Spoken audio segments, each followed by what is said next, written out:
enforce the law which are given by the government. Honorable. Thank you for having us. My name is Yar Paul. I'm the Managing Director for South Sudan Urban Water Corporation. And the sole mandatory responsibility of provision of clean, safe drinking water in the urban town and cities of the Republic of South Sudan. Honorable Yarpol, as our topic is all about the lack of access and clean, safe and clean drinking water to the residents of the Republic of South Sudan, particularly Juba, which is the mandate. The question... Not at all, but I guess we have some water in Juba. Okay. We have about 7,000 cubic meters from the old facility of Juba Water Treatment Plant.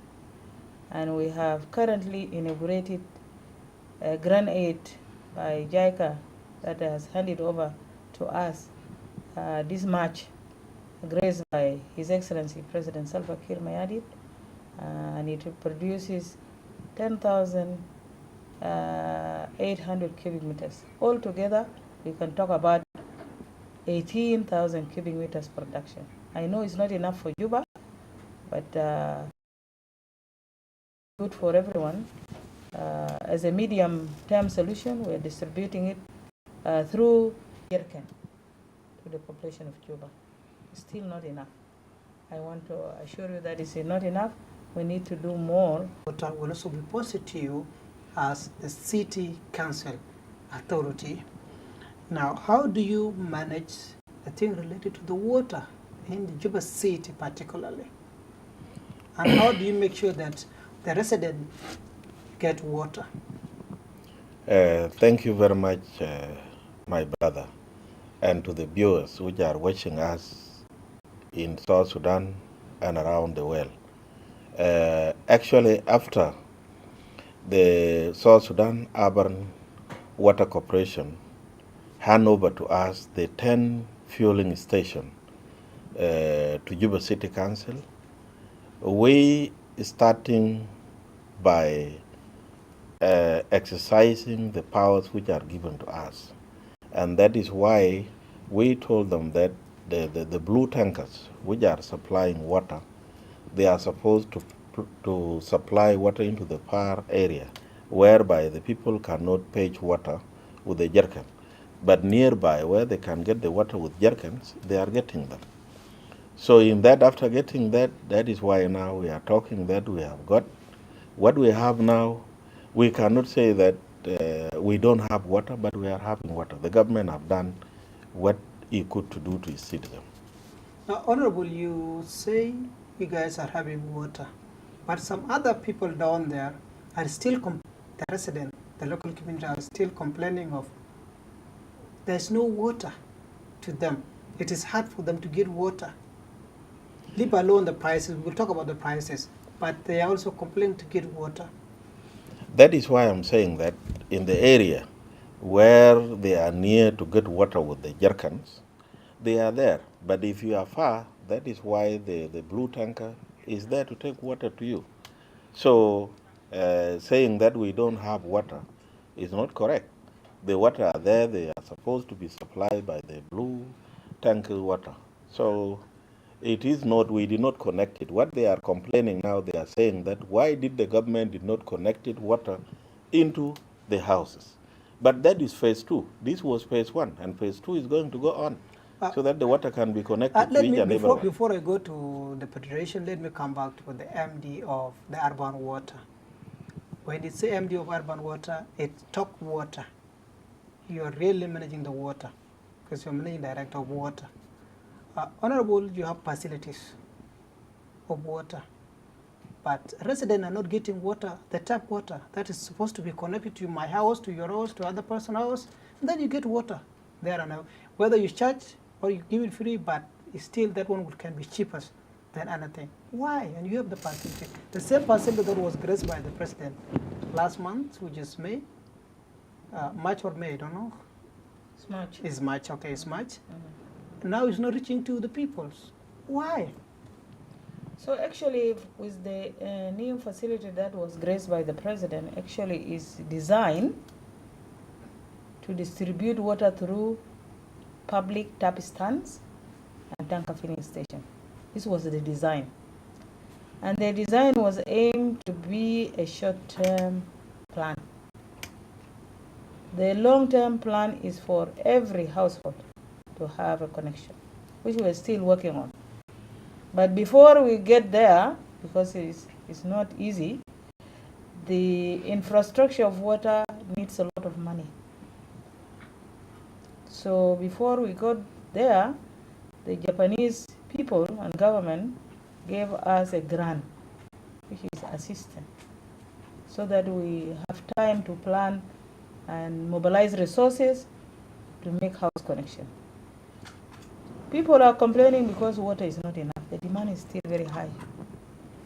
Okay. Well, the population of Juba now is more than 1 million, between 800 to 1 million people.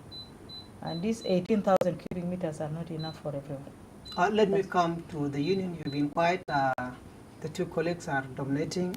Now, at the union of the Federation of Bus and Truck, what are your roles? And what is the difference between you and water tank drivers, so that the people clearly know what exactly you are? Thank you for the questions. Actually, when you see the name of Union of Transporters, it means the role is transportation. And the union is regulating transport industry in the Republic of South Sudan. So if you come into relationship between water tankers and the unions, the union is an umbrella of associations. We have 4 associations. We have Greater Equatoria Association for Transporters. We have Greater Barkazal for transporters. We have Greater Fanai for transporters. And then the water tank who have been operating in Juba, most of them has been foreigners, especially Eritreans. So for us to have a language that will give us understanding and to make that work to be very smooth, we sat and we organize ourselves to give opportunity to these foreigners so that we can work together. And that is why Eri Water Tank Association was registered. Eri Water Tankers Association was registered. Which is controlled by the Eritreans. Yes, which is controlled by the Eritrean, regulated by the unions. And all their problems, whatever beyond their capacity, is forwarded to the unions. Meaning you are responsible for and union, yes, the demands. Yes. Okay, clear. So this is how we are operating together, and that is the relationship. Thank you. I got the relationship between you and the tankers. Yes. Now going back to the managing director of the urban water, the huge number of the people has been complaining all across Juba City over the prices, the high prices of water, knowing that some other houses having the incomes are not that completely surviving. They don't have water. It's expensive everywhere. To get a barrel of water per day, we cannot also sustain the whole family. Is another crazy thing. Now, what is your take on that? People are complaining. Honorable MD, what is your take? Actually, I'm one of the citizens of Juba need water and the affordability of water. But we are mandated as South Sudan Urban Water Corporation to make, by the government, we want to make this water affordable to the citizen of all levels. So actually, our concern or our issue, our challenge is that we're not distributing to the house. If we were distributing this water to the house, it will be cheap, because currently we are selling 1,000 liter, which is 5 per meal or 4 per meal. We are selling it at 500. Sorry. So 1 per meal is 100. You're At selling the point, to the tankers. yeah, at the point of selling to the tankers, they only pay 100 pounds. If the per meal is 250, we sell it at 125. But we are counting at the cubic meter, because cubic meter is 1,000 liters. So whatever you choose, if you choose per meal of 200, then it is 100. If you choose per meal of 250, then it's 125. So I think this is the cheapest. Yeah. Leave alone our input that we put into the water. We buy electricity. Currently, with the new facility, we are buying electricity and about 40 water from the river, take it through the process of clearing, purifying it, push it into the reservoir, and they go down by gravity to the distribution In system. other words, I heard you saying $10,000, right? Yes, Per month, per week. per week. And then you are giving the water to the tank driver with only 120 Yeah, or 100. and this is not the only input. Where did you get money? We are buying chemical for about $26,000 per month. Per month. 40,000 plus. But 26. why do you think these people increase the water when they get it cheap? From you, they get it cheap, and then the tankers again sell it expensive. Why? What do you think is coming out from there? I cannot speak for I them. think that is but, the but his I question. cannot speak for them. But they are claiming that they have expenses. Okay. Which now I'm claiming that I have expenses, but I put them to the minimum.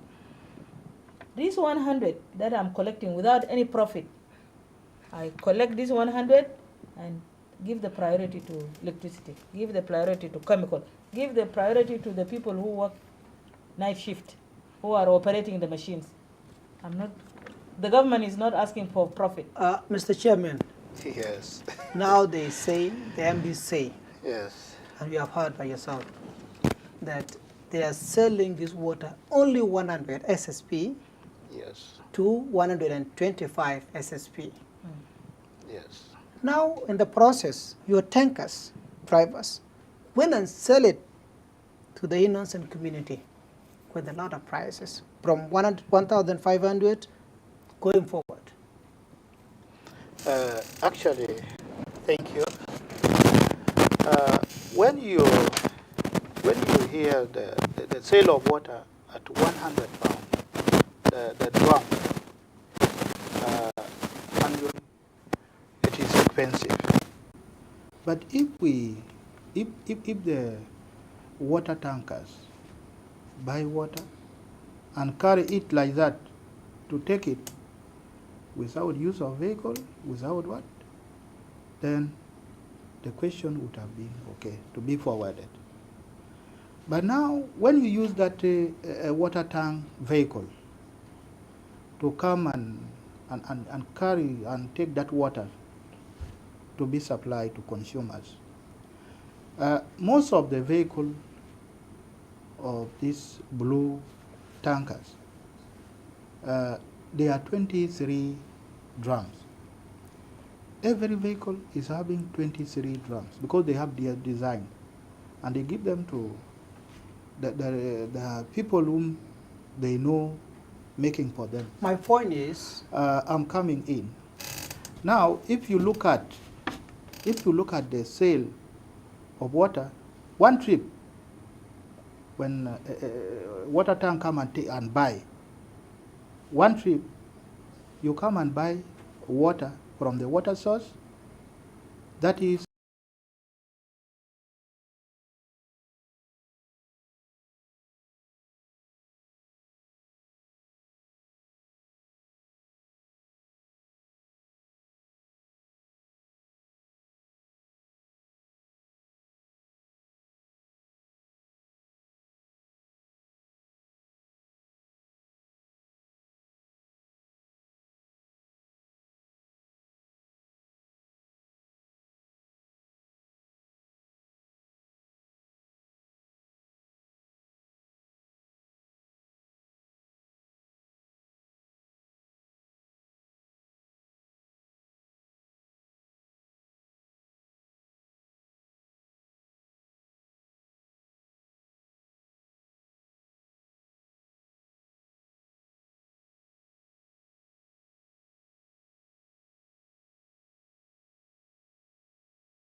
Welcome back, viewers of SSBC at particular roundtable. We are sorry for technical interference in our studio. We have just certainly have technical issues in in our studio. We are sorry for that, and we have come back for our normal discussion as we're discussing about the water issues, related issue that the increase of the prices to the residents residing in Juba City by the water tanks drivers. As we are talking about this, we end up where the union chairperson was talking about the increasement. Why did the tankers driver went and increase the water when they leave the facility of urban water, where they are given with the cheap prices? We stop from there, I believe. Can you continue from where we stop? Thank you. So I will just go straight. Actually, the drivers increase water for condition. And the condition, if you look at the whole vehicle has 23 drums. So if you fill in 23 drum into water tank and you go and sail, then the total amount the vehicle can bring is 18,400 per trip. And the vehicle can make 3 rounds a day. It cannot go four times. It is only 3. So if you make a total of 3 in a day, it becomes 55,200. That is the total amount. Now, that is the whole day. 3 trips. You come, you fill the vehicle, you go, you sell. You come back, you sell. Now, you get out the expenses from that 55,200.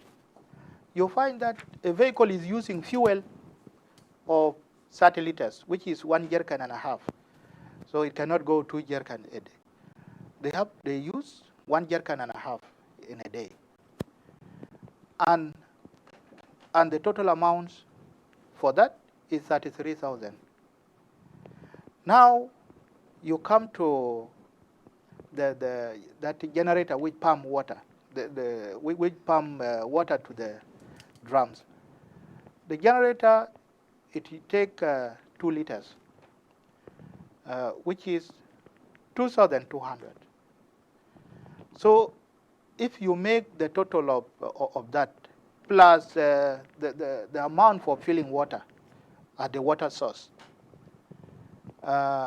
if you go and you fill water with 3,500, it will make 10,500. So if you make a total amount of this and you deduct, what remain is 19,000. That is remain. Now from that 19,000, the driver line is not out. Conductor line is not out. And the daily services for the conductor to be given to go is not out. The payment for the driver a day is not out. What do you think can remain to the owner of the vehicle? From that 19,000 you deduct. That's why we say it is a condition. That is what they have now. That is why they increase. That's why they increase, so that something reasonable. But reasonable can. Let me come to the Deputy Mayor. Recently, the Juba City Council has issued ordering all the tank drivers to reduce the prices, the nearby places to be 800 SSP, and then the far places to be 1,000. For you to issue that order, did you hear from the complaint from these people, as they explain now, that they are facing shortages of many problems along the way, and what they are getting, they are doing for the zero work? Did you consider your complaint? Thank you very much. We had a meeting on 29 on May in the office of MD, Honorable Yar Paul, and that meeting was chaired by the Deputy Governor of Central Equatoria. Equatoria, was attended by the Minister of Housing and Public Utilities of Central Equatoria, was attended by the Mayor of Juba City Council, Michael Thomas Ladwala Jabu, was attended by myself, and then Bangoda Mom, which is the chairperson of the water in the National Parliament. He was also there as a chairman, and then the Eritrean communities. We sat down and we started explaining, but what he was telling here is not correct, because all the water tankers, the one which are more are not even 33 drum. There are bigger than that, which they are there.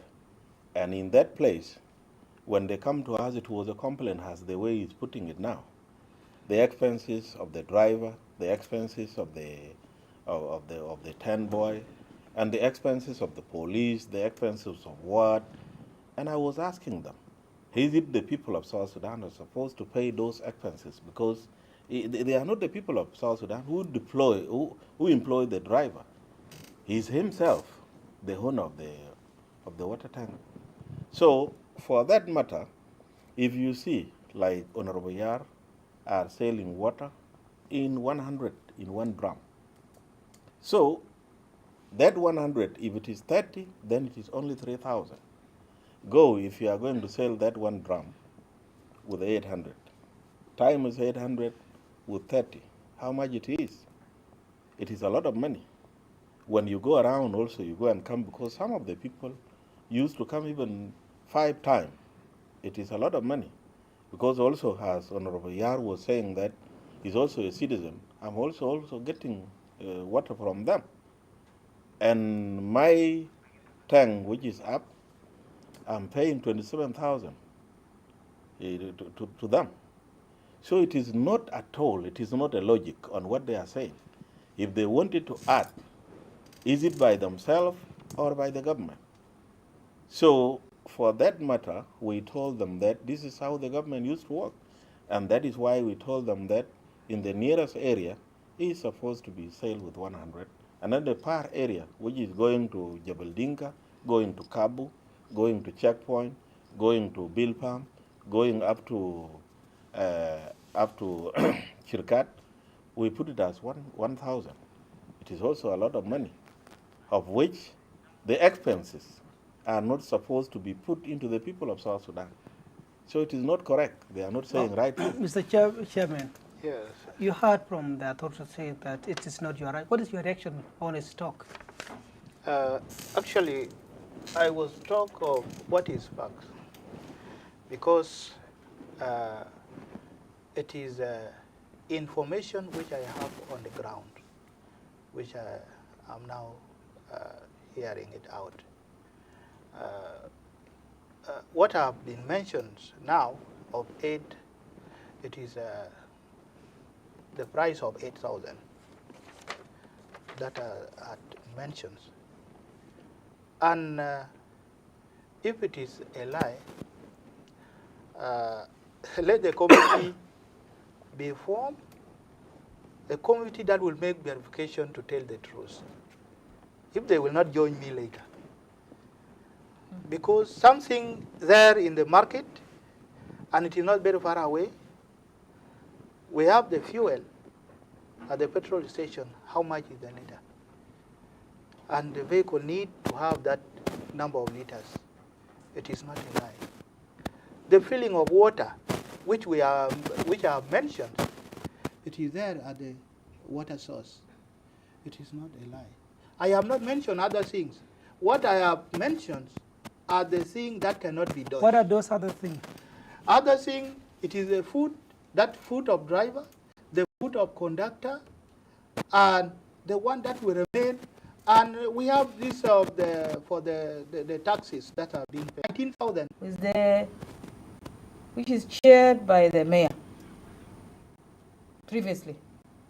And we went, because they are doing these things scientifically. I want you to hear the word scientifically. When you are telling us, if you sell 1 drum with 1,000 and you have You have, assume Yeah. you have 30 or 23, as you said. How much is that? It's 23. It is 23,000. 33,000 because that is 30 liters. No, I'm talking about water.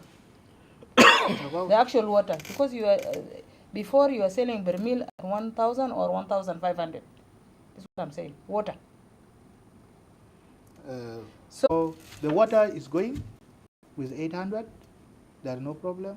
In the far areas, the price of water is 1,000. So that is Okay. how people are working. Because there is 1 month of which we are waiting for. Okay, let me come to the deputy mayor. On strike, they don't want to do it. We told our people that please, and now the CID and the security are working so that they can see who is that hiding his truck, not to take water to our people. And in that we told them that we are going to take them. So there is no any complaint which has come to us that they did not reach to Jebel Dinka. People are saying that they have reached into Jebel Dinka. People are telling us that they reach up to Cabo. So if there is any area we did not get the water, then let them call us and tell us that we are not getting water, so that we ask them. The other thing which I want to put my brother, our citizens also, they are supposed to help us. Look, the government is telling the people that sell this water at this site. And you are a citizen which is trying to be helped. You are saying that even if I buy them with 3,000, I can buy them. And later on, if they are allowed to buy those water, they complain that the government is not doing anything. So any citizen which is saying that is going to buy the water with the 3,000 or 2,000 or 1,000 and something, we have told our security that that person must be arrested and brought up into court. Because why he or she is doing that? So in that one now, we have put the measures and no anybody we can threat the government. As a government, we told them that we are going to see into it that this law must work. So if they did not, then we'll deal with them according to the law. Honorable, to ask you another question, is because as you said that you cannot consider their expenses, which is your right, but some of the places are not reachable in terms of the feeder roads that connect them to the main road. For the tank drivers to reach into that locations, it takes time, and also it will damage the truck. You know, it's heavy, it's carrying water. It will damage. And damage it is going to repair with a huge amount of money. And as the government, also you're sitting here, you're representing infrastructure, which consider the road. You did not put that one into consideration too? Or what do you think it is for the tank drivers to reach into those locations? Thank you very much in that question. We are working as a government to open some of the roads. And this budget, which is going to come on 1st on July, we have put all those things so that we open all the roads in Juba City. Even if we will not tarmac them, we'll open them and then we maram them and we put them into the good condition so that the car can pass without any problem. But putting into that we are not doing anything. Let the people of South Sudan put into their mind that Juba City Council does not have any grant, nor from the government, from the national government, or from the state government. No. Juba City Council is only depending on the money which you collect from the people, which is trade license, the ground rent, and the town rate. These are the only one which is Juba City Council is depending. So if it's depending that, our budget is only 900 million. 900 million is not even money which we cannot. And you know the road is 1 kilometer is $1 million US. So where will we get the money But to do Honorable, you're all those? contradicting because you say you have the plan that you're going to marry Yes, this we have road, this and now plan. you're complaining that you don't have. No, we don't have. But the money which we are going to collect, these are the money which we are going to use. Actually, may I come in? Yes.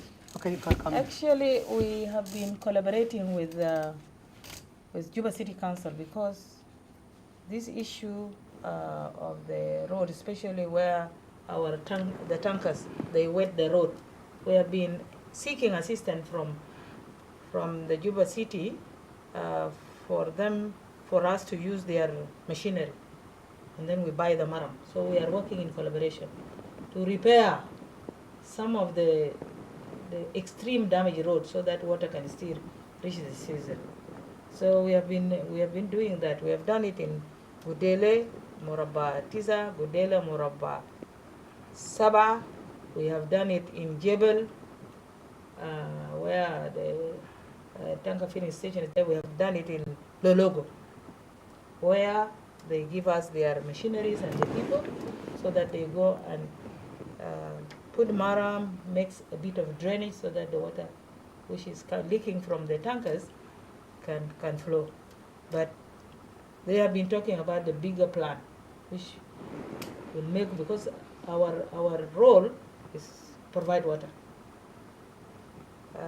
They have promised that if they get the funding, they will make sure that they target the roads, especially where the water tankers are wetting the land and making it impossible. Yeah, Honorable, yeah, this question may be asked by anybody there. How served is that water being distributed to the community? How served are they in terms of drinking? Our quality of water supply meets the World Health Organization standards. There is South Sudan water quality standards, which we are meeting, and also the World Health Organization standard of water. We test water before we treat them so that we put the right chemical and the right amount to the water before we treat them. And then after treatment, we also test them. And also at the end user, even we go to the houses and say that if you get this water from urban water, we need to test them so that we see whether this water is cleaner until the tanker filling station, until the end user. We have been following that one. We go for random testing every week to the end users. So the issue of water quality has not been an issue. We are meeting the standard. Our fear, which we are sharing with the Juba City Council, is recontamination through tankers. And Juba City Council is making sure that there is a cleaning of the tankers. I don't know how regular. I'm so going to ask that the same question to his own that he brought it up. I am to ask the tanks, the unions person. Now, the Honorable MD is good. So we take water only as water suppliers. We don't know which water is really okay and which one is not okay, provided we get from the water source that has been recommended. These are the areas we target. And the quality of water to the government to regulate, so that the water suppliers who don't know which one is that quality cannot take that wrong water to the people, to affect people. That is the work of water tank. When come to the water tanks, we have what we call anti-rust paint, which is being used within the tank. The tank be clean, and then it is painted with anti-rust paint, so that it cannot take anything. And then these tanks are being cleaned. And I remember last time there was some companies were assigned by the city council, and it become problems. And until that things, because the water tank can be cleaned, it spends something like a month, and then it was even by force. you must to repaint again. Okay, because But of now we are painting the because thing of the time. every 6 months. Yeah. We check them. Because of the time, let me come to the Deputy Mayor. The Central Equatorial State Deputy Governor order in the statement to SSBC the reduction of the prices. You, the City Council, order in paper the reduction. Who are the regulator of the water prices?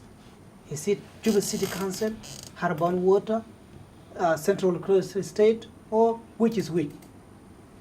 Thank you very much. It is actually Juba City Council because the urban water only make a distribution of water in their place, and who is to implement those laws? It is we. They formulate the laws and they give it to us.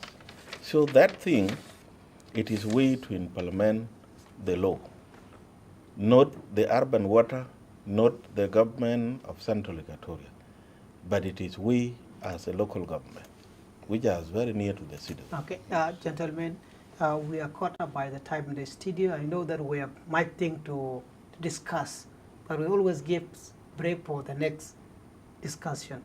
What could be your last message to the tank drivers following the order by the Juba City Council? Just in a less than a minute. My last message to the water suppliers is for them to continue supplying water to the citizens for whole period of 1 month. Whether there are challenges or not, let water go to the citizen. If there will be any complaints, will be after 1 month. And also, for my message to the city council also, the committee that has been formed to determine the price must include transporters, because the transporters knows challenges. We don't want something to come out when it will put other challenges later. We need a solution to come once. Thank you. Thank you. Honorable, yeah?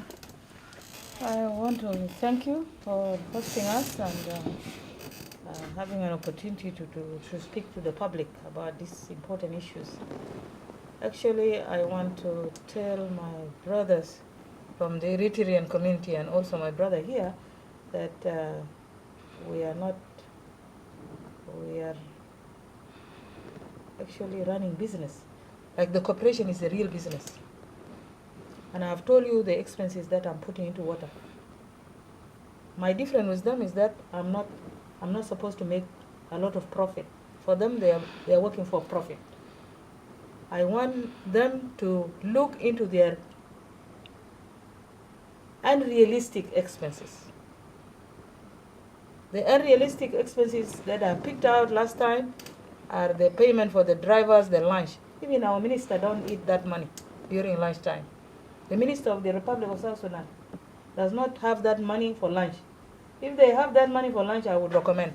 So they should review some of the privileges that they are giving drivers. I know this is a hard work, but you have to be realistic, because the burden is also on our citizen. If you are a real, genuine person who wants to continue with the business, I don't want them, the Eritrean community or the Eritrean Tankers Association, to use our weakness for not having connected the water to the houses. Thank you, Honorable. Thank you. Thank you very much to the viewers which are watching us. What I will say to the Eritrean Tankers Drivers Association and my brother here is that, please, we don't want to put those expenses into our citizens. We will not allow that as a government. We want them to sell the water according to what we have said. And if the month finish, that is where they will know that, because this month we put it for us to have the time to talk with them. So I don't want my citizen not to get water because there are some of the expenses which we did not do. The expenses are not supposed to be put into the head of our citizen. We will not tolerate that. So no government will tolerate that, nor Mia will not tolerate. I will deal with them according with the law. I don't want my citizens thank you, to be in bad. Honorable Yar, Urban Water, Honorable Titix, Deputy Mayor for Juba City Council, and Honorable Jacob Luet for the Union of Federation of South Sudan Truck and Transportation. Thanks for coming to the studio, and to our viewers, we have come to the end of today's edition, the Round Table program that brings you the current affairs and the thing that hit South Sudan. I am Mayanam Yok, and thanks to my technical team in the control room and the camera crew for this wonderful accompaniment. Bye-bye, and stay tuned for the rest of the program coming up. Thank you. Thank you.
Shukuri tarabuna asani muhabata kilenina nina biguna shukuru italela walela ba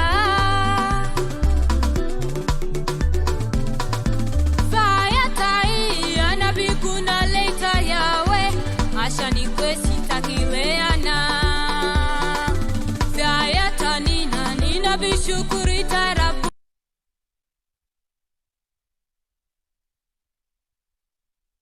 I would like to give this historical message to all of you who are here and to all the citizens of the Republic of South Sudan. This message reads as follows.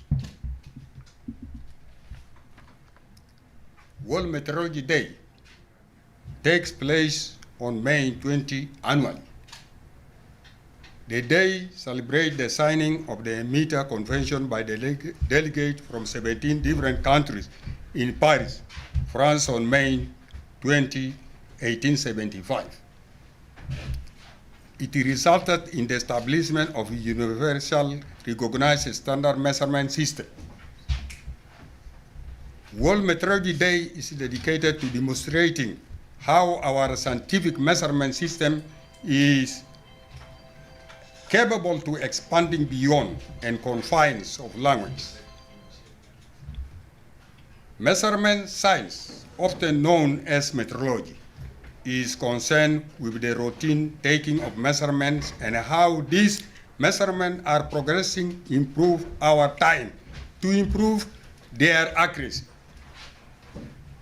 The International Organization of Legal Metrology and the Bureau International Points Measurement, that is in France, International Bureau of Weight and Measures, collaborate on the World Meteorology Day project. According to the treaty, globally, coherent measurement system was to be established to underline scientific advancement and innovation, industrial manufacture, and international trade.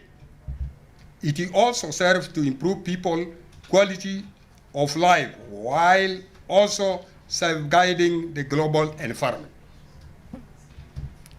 The Convention established a frame for global cooperation in the discipline of the measurement as well as in its industrial, commercial, and societal application, as well as in the other fields of national metrology institutions all over the world are working hard to progress measurement science by inventing and evaluating novel measuring techniques that are sophisticated enough for their respective applications. Here, a regional metrology organization is tasked with creating a poster based on the theme that has been selected. A major accomplishment of the convention was the establishment of the International Measurement Standard, which enabled scientific community around the world to work together more effectively. As a result of this worldwide metrology system, people have the certainty and trust that measurements are precise, thereby establishing firm foundation for global trade and assisting us all in meeting the problems of the future. Even today, the significance of what was accomplished at this event can be felt in the science laboratory all over the world. Coming to agriculture development. The system of measurement date to when it becomes required as a result of agriculture development and necessitate the calculation of crop distribution and the amount of food consumed by individual and household. Royal cubit. A royal cubit is an important unit of measurement in Asian Egyptian structural design. The treaty. The Meter Convention is signed to unify all measurement. That is why today we are celebrating. We are celebrating because of a universal system of measurement. There were different types of measurement, but when these people signed the convention, the 17 countries which represent worldwide to come into one universal system, and so that the system will be corrected and people have to respect it. As a student, I used to pass في حاجة اسمه مواصفات السودانية, and I'm an engineering student. I asked myself, what are these people doing inside? It is a very tall building. It is a very tall building. And if an engineering student is asking that question, what about the common man? He will start wondering. The same thing now in Juba. We have got our citizens, Basmau, South Sudan National Bureau of Standards. And they are saying, what is it? Who should know that? Another so should know. For my contribution to this celebration, I will try in simple terms to talk to our citizens, to tell them about the Bureau, tell them about the metrology department. الحاجات الموجود في السوق ده كله الناس بتعاملوا معه كيف؟ بتعامل معه كيف؟ انت ده تشتري كيلو بتاع سكر for example. تمشي لتاجر تقول له انا داير كيلو بتاع سكر، بيشيل لك حديده من جنبه بكته في كفه، يشيل سكر يكته في كفه. انت كمشتري الحديد الخطاو ده هو صح؟ هو كيلو ولا ما كيلو؟ You cannot answer that question. انت كمشتري لازم تكون في جهة مكلفة to answer that question for you, that you are really buying a kilo worth of sugar. مش سكر براو، حتى رغيف وزنه بتاعته كم جرام، لبن كم لتر، بنزين كم لتر، دي كمية. انت بتسأل عن كمية. بعد شوية بتمشي تسأل هل هو نظيف؟ العيش اللي قاعد يشتريه ده فيه سموم ولا ما فيه سموم؟ ملح زيادة ولا ما زيادة؟ خميرة زيادة ولا ما زيادة؟ لأنه أنت ده تحافظ على صحتك. أنت تاجر ما بقدر يقول لك فوق خميرة كده وكده وكده. لازم تكون في جهة حكومية مكلفة يجاوب على الأسئلة دي نيابة عنك. فباختصار بيرو بتاع ستاندردز الناس ببدو يضعوا مواصفات لأي حاجة، أي حاجة في حياة لازم يكون في مواصفة. الشيء الفلاني مواصفة بتاعته كده. مثلا لو عملت أرضية مجرى بتاع طائرات يقول لك المواصفة بتاعته كذا نيوتن لسنتيمتر مربع. لما الطيارة يجي ينزل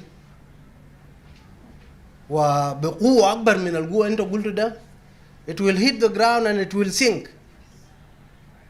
It is dangerous مش كده؟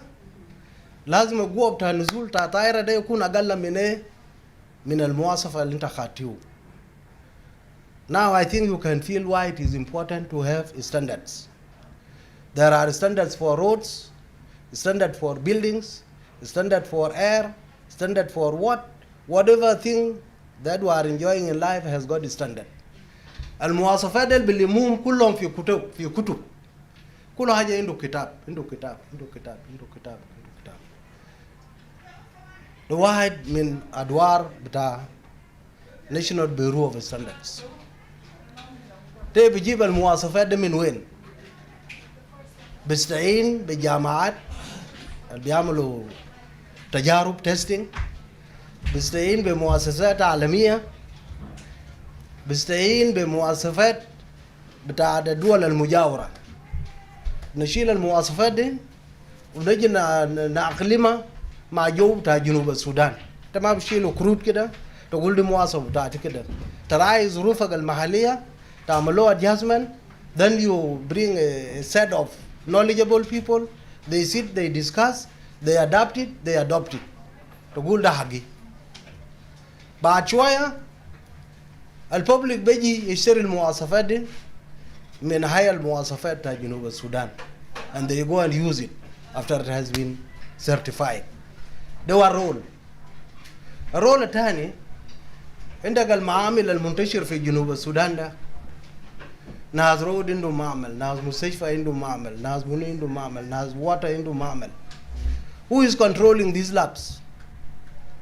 النتائج اللي بيقولوا ده مثلا قزازة بتاع مويه ده قالوا فوق نسبة ايون كده، نسبة كده.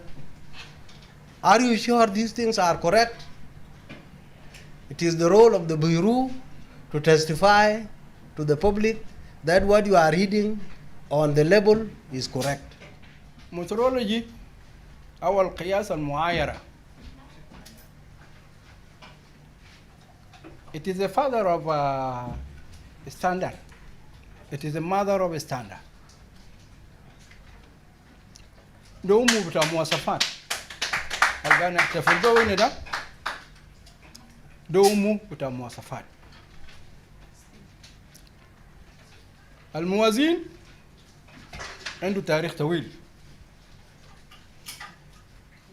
مواصفات قريبة من في 94. أنا أساسا نقول مواصفات والمقاييس الكلام ده لسه ما بخش في راس، بس موازين قاعد يقولوا موازين. يا جماعة هنا بقينا المواصفات والمقاييس، الآن مننا عارفين شنو الموازين. لتران وما يتعلموا يقولوا المواصفات ده وين بالمجهود بتاعنا نحن. طيب أنا أمكم ألدو في جوادي Director General for Planning, Research and Statistics. A long name.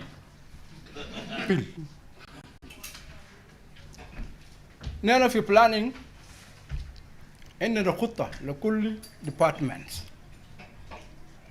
وعشان لنا نحن بنحتفل بالمترولوجي أنا أكلم عن برنامج بتاعنا بتاع planning بالنسبة للمترولوجي. Metrology by the way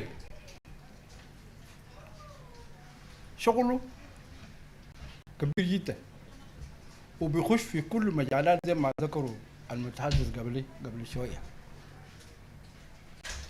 ده عشان كده نحن حاولنا نجتهد أنه في بلانينج بتاعنا نحاول ندخل أي حاجة عنده علاقة بالمترولوجي وبيأثر في الحياة بتاع الإنسان. فنفسوا الكثير من الخطة بتاعنا، نفسوا كثير شغالين فوق كل سنة، وفي عندهم برنامج كل 3 شهور وشنو بتاع ده شغلهم النورمالي، وشغلهم بناء على الخطة اللي اديناها لهم. وأنا مبسوط جدا يا ودوني، ده الديبارتمنت أنا بخيلية 70% نفسوا الخطة بتاعنا. فأنا بتمنى باقي الديبارتمنت يا جماعة شوية الأفكار البسيطة الموجودة عندنا ده لو نفذنا نحن بنساهم شنو في المواصفات بتاعنا يمشي لقدام. في أشياء بسيطة فضلت ومهمة، يعني the way forward بالنسبة لهم هم للمترولوجي. عندنا أشياء أننا قاعد نشوفها لكن مهمة، لكن دارين اجتهاد زيادة، دارين يجتهدوا زيادة عشان يقدروا يغطوا المالات دي كله. الحاجة الكويس ناس الإدارة ما قصروا، دفعوا قروض اللجنة بتاع اللجنة الفنية الجامع المواصفات بتاعت التوب ده، لأنه كان في شكل كده منسية. لما دخلناها في خطة ادينا للناس الإدارة كونوا لجنة فنية وطلعوا لهم مواصفات بتاعها في الحلة ده. انت ما بعرف، انت بس عندهم شوية حاجات كده ده ملاريا تايفر، ما عندهم كلام تاني، أيام تاني ما عندهم. The executive of the Bureau of Standards, because we want to protect human consumption. And also you find here an international standard 22,000. It talked about requirement of combine the communication between the whole player of for food safety and others. And then there is a lot of international standard or regional standard. It talked about how we implement to save our life. Today, when you look for this function of the measurement and supporting food, because in food there is a lot of measurement. وده طبعا بخلي نحافظ على سلام الأغذية حقنا. لو حافظنا عليه فممكن نقلل الضرر يأتي لكل مواطنينا. ومن واجبنا يا جماعة ناخذ ميجرمنت في تاع فود سيفتي. المفروض ياكل به عياله. الجزار أو التاجر يمشي يدير 4 كيلو. إذا أكل الناس في البيت بتنقص. وده واحد من الحاجات بتاع القياس والمعايرة. الحاجة نترجعه شنو؟ في والأقسام الورش ومثلا الكالبريشن، يقول لك القياس والمعايير، نعاير كل الأشياء بتاع المصانع. لأن طبعا في بعض المصانع ممكن يقول لك في كونتيننت دول يقول والله بتاع ده فيها كده وكده وكده، وفي الواقع ما موجود. First of all, as you heard, the Metrology Day is an annual celebration. So every year on the 20th of May, the whole world, those who are specialized in metrology, they celebrate this day to remind everybody that metrology is there and it needs to be remembered. You know, memory is very important. That's why we have birthdays, we have a lot of things to remind us of what we have done and where we are going. So today is the theme for this day, as you have read, measurements supporting global food system. What does it mean? It's saying that the theme was chosen to reflect the increasing challenges of distributing food to a growing world population. And today I think we are going to be 8 million. These days we are 8 billion, not million, 8 billion people living. Just imagine how many of us here. You times this by a billion. This is the people that are living in the world. They need to be fed. They have to go to school, they have to work, they have to get money. It's a lot of work. So food, without food we cannot do anything. And that's why you see there's a phrase they say, an angry man is a hungry man. If a man is hungry, he's very angry man. He will beat everybody and kill everybody because he has nothing. So that's the importance of food. And I've realized since I've been coming, since I stayed here in South Sudan, because I grew somewhere else, I realized South Sudanese don't care about food. Food to every country is a priority. لو ما في أكل ما في داعي. لكن جنوبين بيعملوا أكل في النص هنا لكن هنا ماشيين هنا. أكل there is the most important, and that's why we are now in danger of facing a lot of things through food, because we don't give it the priority that it needs. For you to eat something, you have to ask yourself, what am I eating? Is it good for me or is it not good for me? And this is what the metrology does. Metrology tell you whatever you're eating, whatever you're drinking, is actually good for you or not good for you. It measures the thing that we measure in the lab, in water, just simple thing as water. If there are things in the water that are not good, slowly they'll kill you. So the World Metrology Day of 2023 is celebrating the science of measurements. You see the science of measurement by bringing all of your attention to increasing challenges to climate changes. This is a climate change. We think it's normal, but it's not normal. I'm sure when our great-grandfathers were living here, they did not have this heat. Climate change is affecting changes in a global food distribution. Have become too much. So we need an accurate measurement that play in improving the food chain. For us to really benefit from the food, we have to have measurements that are telling us this food is good and this food is benefit for us. So for you to do the reading for all these things, what do you need? So measurement. No. You have to make sure that first of all the instrument you're using for measuring is being calibrated by somebody who makes sure this thing's accurate, so you can trust it. Because measurement is something that you have to work on it to trust it. Otherwise it will be just measurement. زي حسن ممكن اطلع هنا ووزن myself. لو وزن ده ما شغال كويس بقول لي ميري انت 150 كيلو. لكن لو مشينا في حقيقة تاني بقول لي ميري انت اقل من 100. So حاجات دي هو الفرق الميجرمنتس بيعملوا. So لازم الماشين ده يكون ماشين هنا نتأكد بيه and make sure the machine is working very well, and it's only done by calibration. You calibrate the machine, make it جاهز بالزول بيعمل شغلنا. أنا بتذكر لما أنا كنت شغال في pharmaceutical industry some time back, my job is to calibrate the machine جاهز for testing. لو calibration ده ما صار, machine ده ما بستخدمه. And this is one of the things we're learning here in the bureau, that calibration is one of the most important things we have to do. Calibration means you do all different things to أكد that حاجة ده فعلا is accurate. And there is a standard for that. أنا سميتها حاجة called محايرة. I think that's a standard. So محايرة for calibration is there. براغ خطو براغ ده براغ ليش شنو تتأكد مكانه ده زي ميكروفونات بتاعكم ده كله. There must be a measurement to show ده هم شغالين. لو واحد منهم ما شغال ما تلقى you don't hear what I'm saying. So this is the importance of those machines. So these things are calibrated by calibrated body or laboratory according to standard. For instance, according to ISO standard of 17025. National Bureau for Standard Bureau for the Hajjade is important for the lab. That lab is supposed to be calibrated according to that. So you're providing certain, by providing certainty over the quality.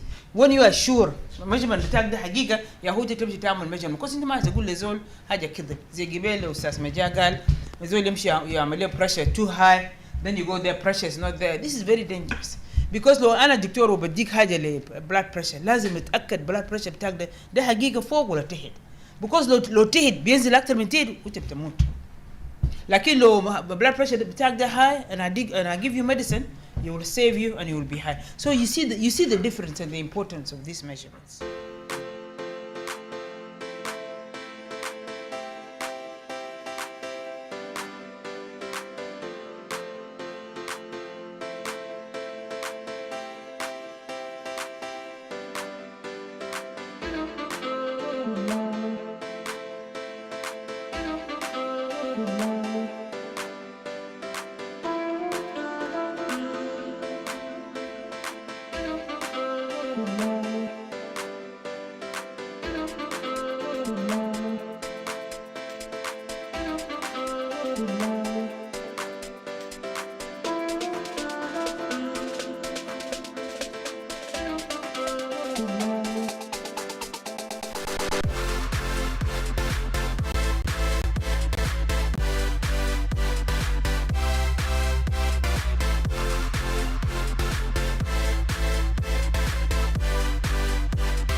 celebration of Metrology Day, and we are happy to tell all the South Sudanese this is our start of metrology.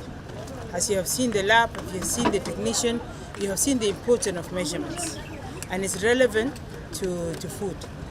As was the theme for this year, as you've read it, measurement is supporting the global food system.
بيجيبوا لك تقول لا دي ما بنفع والله تقوم تعرف وتطلع من المكتب كلام ده ما بيجي. بعدين البوليس ما عنده يوم الجمعة، ما عنده يوم الأحد، ما عنده أي يوم، لأنه طبعا الحياة بتاع مواطنين في جنوب السودان أو في العالم كله بتقع في عاتق بتاع الشرطة. رجل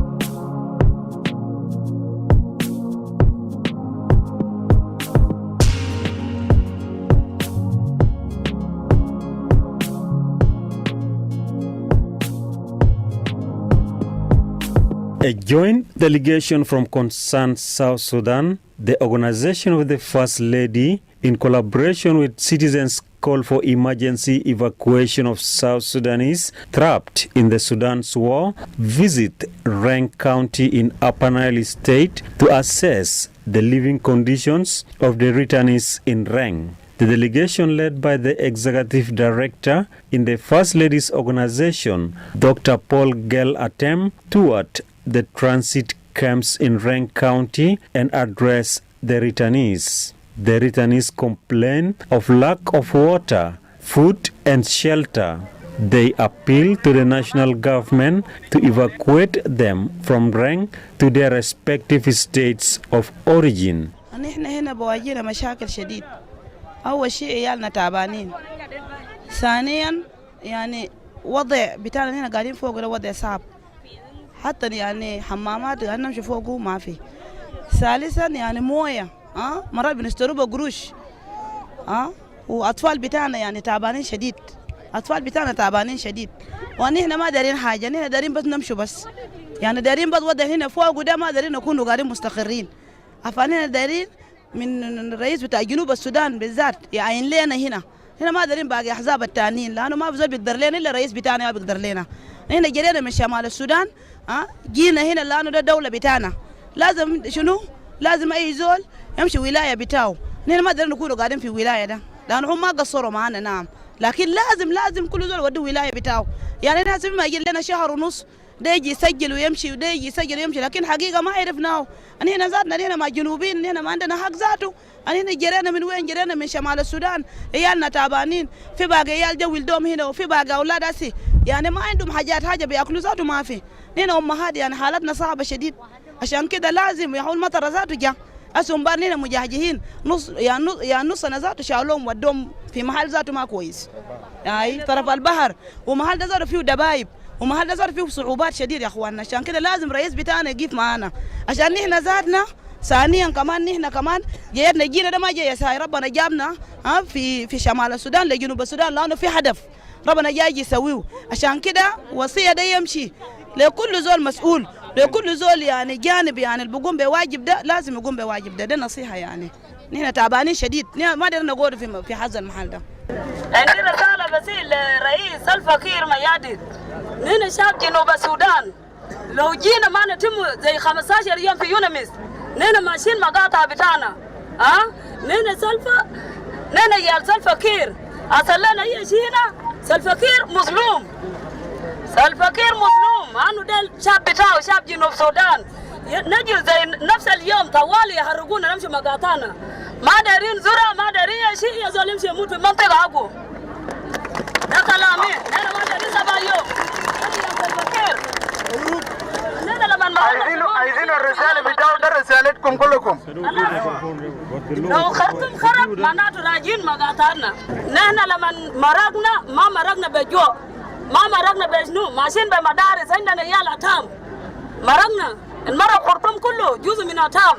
نحن أتايم سلفا كير ما يدينا 7 يوم، دارين يومين مارقين مقاطعنا. عندنا شهر وحاجة قاعدين برا، ما قاعدين في البيوت. جينا من الخرطوم ويالنا قاعدين برا يا اخوانا.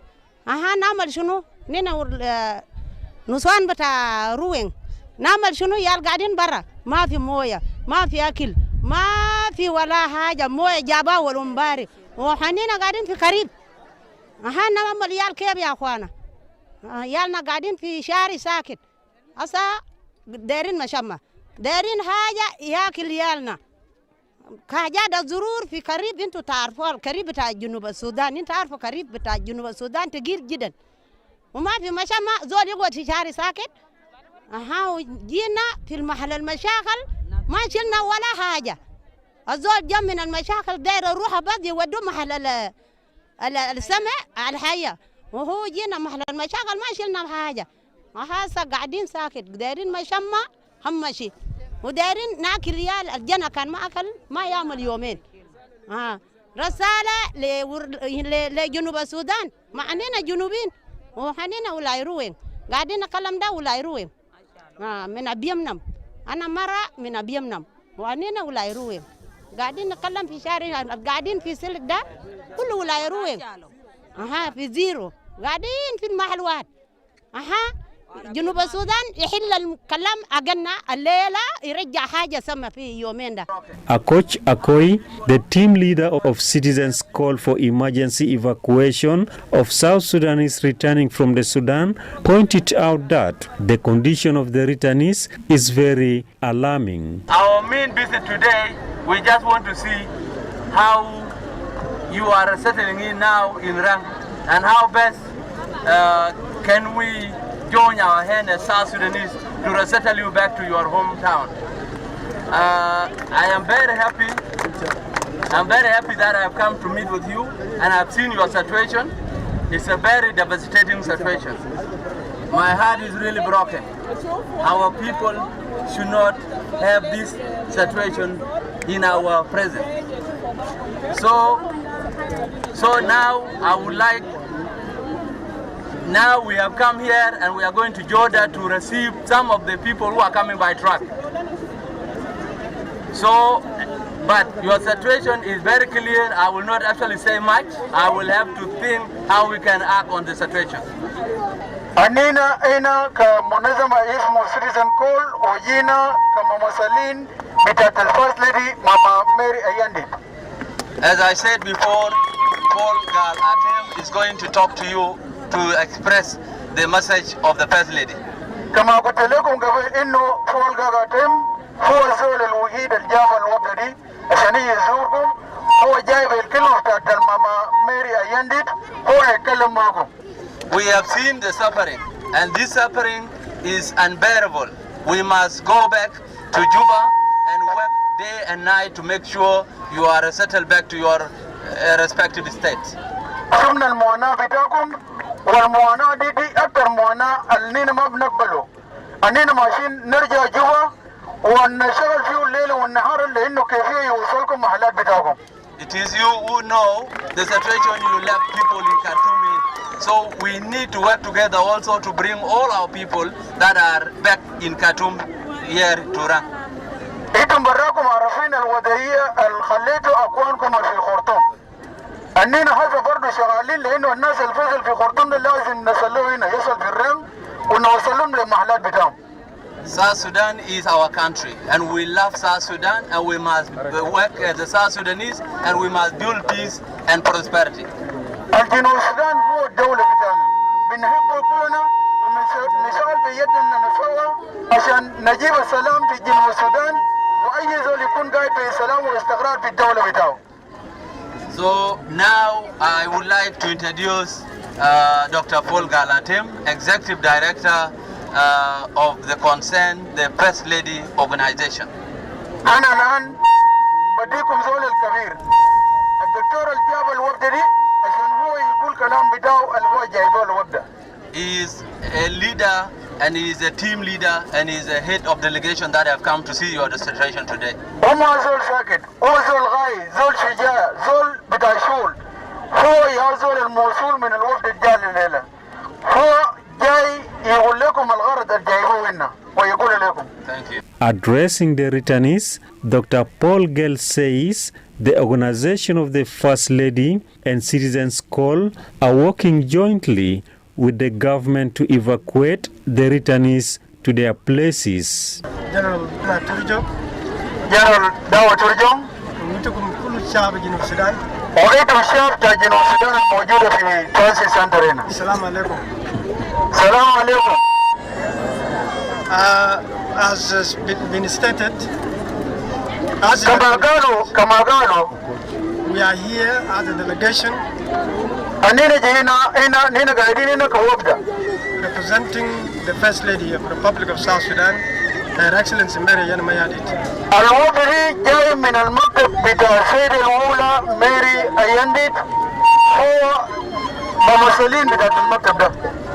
You know, there's a saying in English, when there is a very intelligent, very smart, active human being, a man, there is always a strong woman behind him.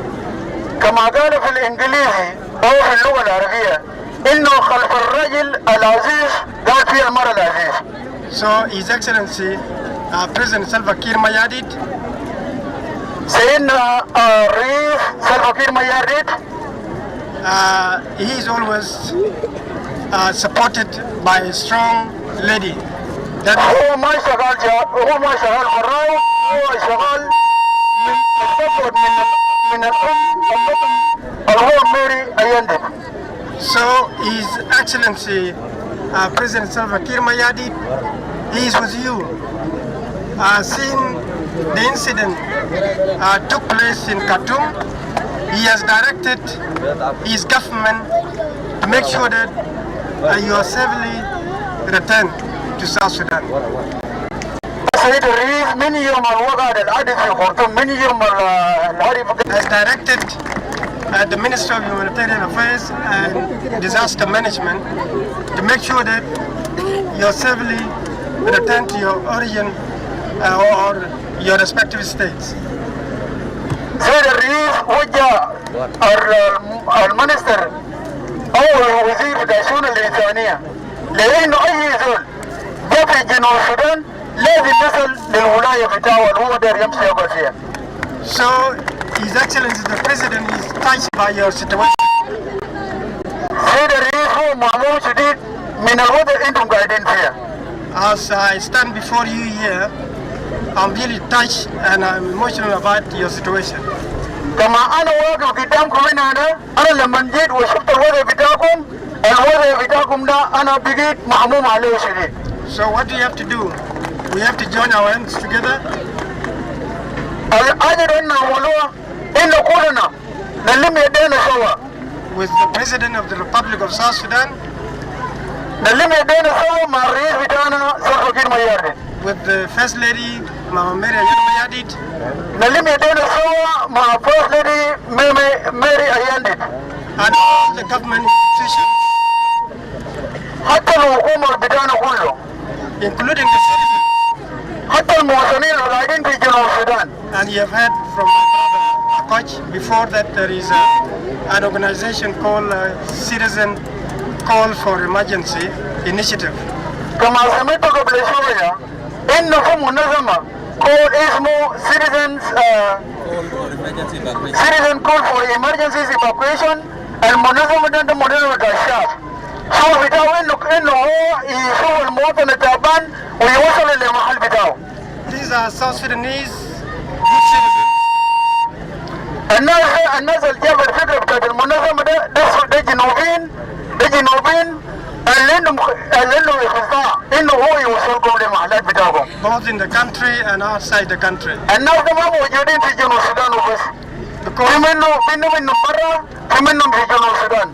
الناس اللي يتواصلوا سوا وشغالين لأنه يوصلكم للمحلات بتاعهم. And the reason they formed that body والسبب الأساسي تخلي الجسم ده يتكون. is because they are touched by the humanity. لأنه هو بيجينا كلنا محمومين بوظيفة بتاعكم انتم الناس اللي جايين من السودان. And that's why they made it to come with me to come and see you. عشان كده هم نظم نفوسهم وهم الجماعي عشان هم برضه يجي يشوفهم. Because all of us, if we join our hands together with the leadership of this country, we will be able to do something. لأنه كلنا لو جبنا يدينا سوا بحكومة بتاعنا بتاع دولة جنوب السودان أنا متأكد بنعمل حاجة كويس لدولنا. On behalf of the First Lady,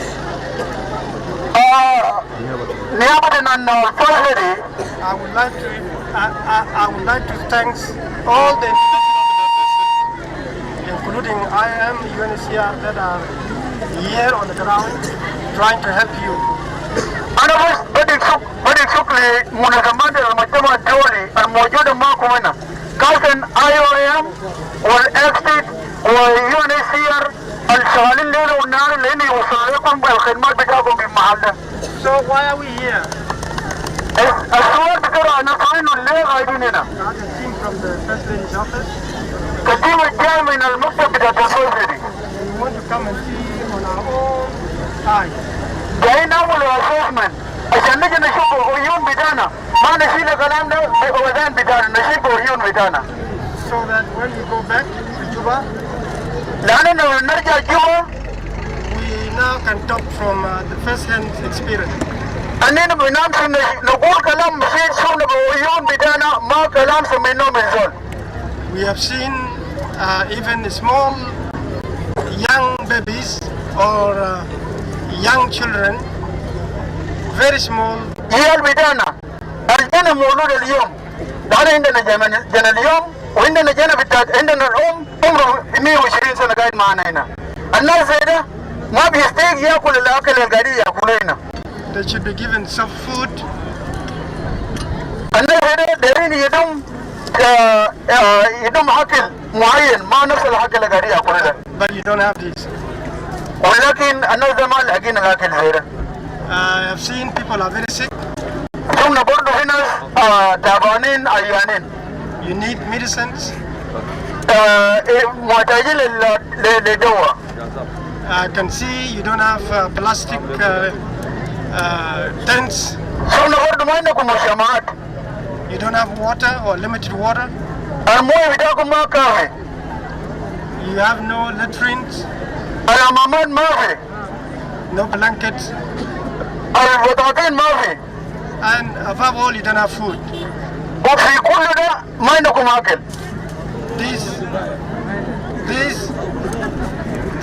I will take these messages back. الحاجات اللي أنا ذكرته لكم هسه أنا بشيلهم معي وبمشي بوري للناس الكبار. And we will not stop coming. ما بنقيم كل يوم بنكون معكم هنا. I've seen your requests. أنا شفت الطلب بتاعكم.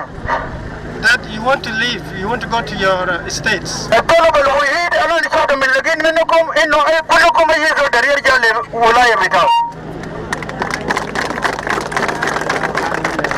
Now we have even planes. We left some planes in Juba this morning, but they are big planes. We have a challenge here. الليلة دي جهزنا للطيران. جهزنا طيران لأنه هو يجي يرفعنا لنا. وفي ذي الطيران ده يا جماعة هو طيران عندنا المتعرض بالصغير هو نشوف الخطة كيفية انه ننزل يوصل للمحل اللي بينزل فيه طائرة الكبير. So what I would like to make very clear is this. قدرنا نوزع لكم عندي يا جماعة. The airport at Fallujah. في مطار في فلوج. I understand that is under construction. المطار ده حسب المطار بتاع الفلوج يا جماعة حسب في انه قاعدين يعملوا construction قاعدين يعملوا renovation. قاعدين يعملوا صيانة. So when that is completed, بعد ما يكمل من الصيانة maybe that will accommodate bigger planes. أنا متأكد الفلوج الايرفورت ده هيشيل الطائرة الكبير. So خلينا نصلي لرب. خلينا نصلي لربنا لأنه هو يخلي المطار بتاع الفلوج ده يصلى بأقرب زمن ونحن نمشي الفلوج بتاعنا. So that we can mobilize all NGOs and the government to make sure that there are planes coming. عشان نمشي نتكلم مع المجتمع الدولي ونتكلم مع الحكومة لأنه هم يخلي الطيران ده يجي ينزل في فلوج ويشيلكم كلكم للمحلات بتاعهم. So I would like you to be patient. I would like you to be patient. أيضاً تكون ناس صبورين أشهر. أخوانا we are هنا كل واحد جنوبين. أنا متأكد كلنا جنوبين ولا ما بيقول ما جنوبينا. أنا ما أدري كلام بتاع قبلية. الحاجة الوحيدة أنا ما أدري منكم داير الكلمة اللي قلتها قبل شوية إننا جنوبين. أنا ما أدري الكلام بتاع القبلية ده من كده ده من كده الكلام ده أنا ما أدريه. Now, if you are together with your brother or sister from Equatoria and you are from Upper Nile, it's still a Junubi. خد في بالك أنت لو قاعد هنا لو قاعد هنا مع زول من إكواتوريا وأنت زول بتاع النيل خد في بالك أنت زول القاعد معك ده هو زول جنوب زيك وأخوك زي أخوك القاعد معك في الجنوب في النيل. So أنا منكم كم تقول أنا داير منكم إنه تقعد بسلامة بدون مشاكل يا جماعة تكون تقعد بمحبة إنه بتريد بعض وتقبل بعض بإنه إننا شعب جنوب السودان. You pray together. بصلوا كلكم بروح واحد بصوت واحد عشان ربنا برضه يسمع كلامكم. If there is small food you share with your brother or sister. لو في أكل صغير قدامكم يا جماعة ما تاخذ فراغ أخو مع أخوك قاعد جنبك ما عنده حاجة في يده. Sometimes God tests human being. بعد مرات ربنا بيجيب حاجة للإنسان عشان هو يشوف القدرة بتاعت الإنسان ده هو يشوف المحبة بتاع الإنسان ده هو شكله كيف. So this is a big test for all of us. إيمان بتاعه. الكلام ده جاي من ربنا هو قدر يشوف الإيمان بتاعهم كجنوبين. So let's accept ourselves. خلينا نقبل بعض يا جماعة من دون تفرق من دون اللون من دون أي شيء من محل ثاني. You have come to your land. أنتوا ما جيتوا وصلتوا في البلد بتاعكم. A very beautiful land. البلد العزيز اللي فيه أي حاجة. We have everything. أي حاجة موجودة في جنوب السودان. We have become independent state. أننا هسه بقينا الدولة مستقرة يا جماعة أي حاجة في يدهم. يعني ما تفكر عن خرطوم يا جماعة.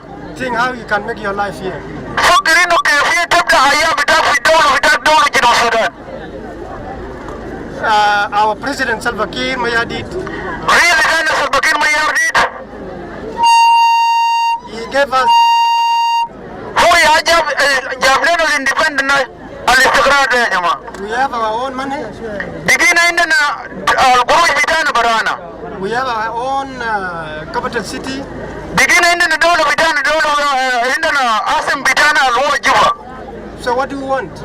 يعني نريد شنو من الشمال يا جماعة. So let's accept ourselves. خلينا نقبل بعض.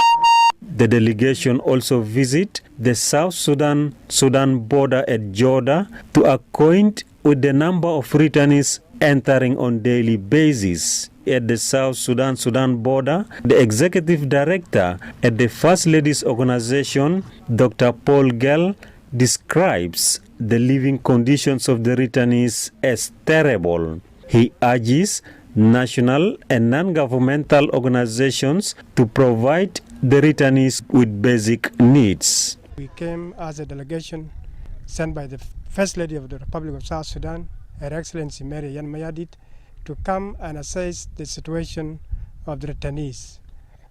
And now we have established the condition that they are in. It's very bad circumstances these people are living in. We went to 4 camps this afternoon where the people from Bahr Ghazal region and part of Equatoria are staying in thousands. We went to another camp where people from Unity State plus Ruweng administrative area, and then another camp where people from Abyei administrative area are staying, and the joint camp, the 4th one. And we look into their circumstances, and it's terrible. So I appeal once more on behalf of Her Excellency Mary Yan Mayardit that these South Sudanese that are coming from Sudan are suffering, and they have arrived. Some of them are sick, some of them are carrying small children, and some of them are people with disabilities and elderly. Just a few minutes ago, we found a young lady just lost her innocent baby, 22 days old baby at this point, at this border point. So we just witnessed that. And another lady, young lady, also collapsed in front of us. So it's a very emotional situation. And all of us who are standing here are touched, and we urge our brothers, the South Sudanese, the international organizations, and people of goodwill to join hands with the government and His Excellency President Salva Kiir to make sure that medications, water and sanitation, so that, and transportation above all, because majority of them this afternoon have appealed that they want to go to their respective state, their places of origin. People coming from region of Bahr Ghazal requesting the First Lady and the government that they are transported to Bahr Ghazal, and those from Equatoria as well, and Upper Nile. So it's a huge undertaking task, a task that, of course, His Excellency, the President has already directed the Minister of Humanitarian Affairs to look into this matter. So it's a task that it need not be left to one institution or the government alone. So all of us have to join in and help. Now we are at the border point, Joda, where this is the entry point of returnees. And I checked the report that was presented to us. For the last 21 days, 45,000 people have arrived. You could see the signpost at the back. This is where people are received. That's the border point, and people take registration here. The IOM, the migration, UN migration, and our people, plus other agencies, UNHCR, are involved in registration. So they register people here. They put them on the truck to Rang town.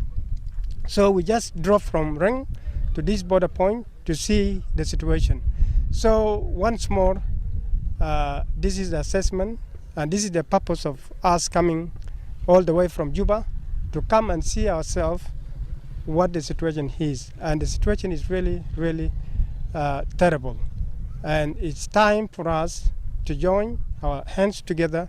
These are citizens of the country. These are people that will help the government in many ways. So be voting or in nation building.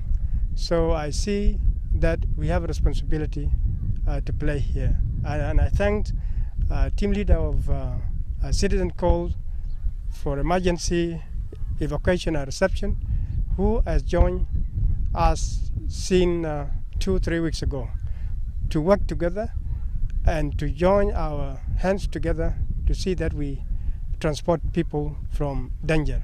So far, over 4,000 with Citizen Call initiative plus Office of the First Lady, we have transported over 4,000 people from Khartoum.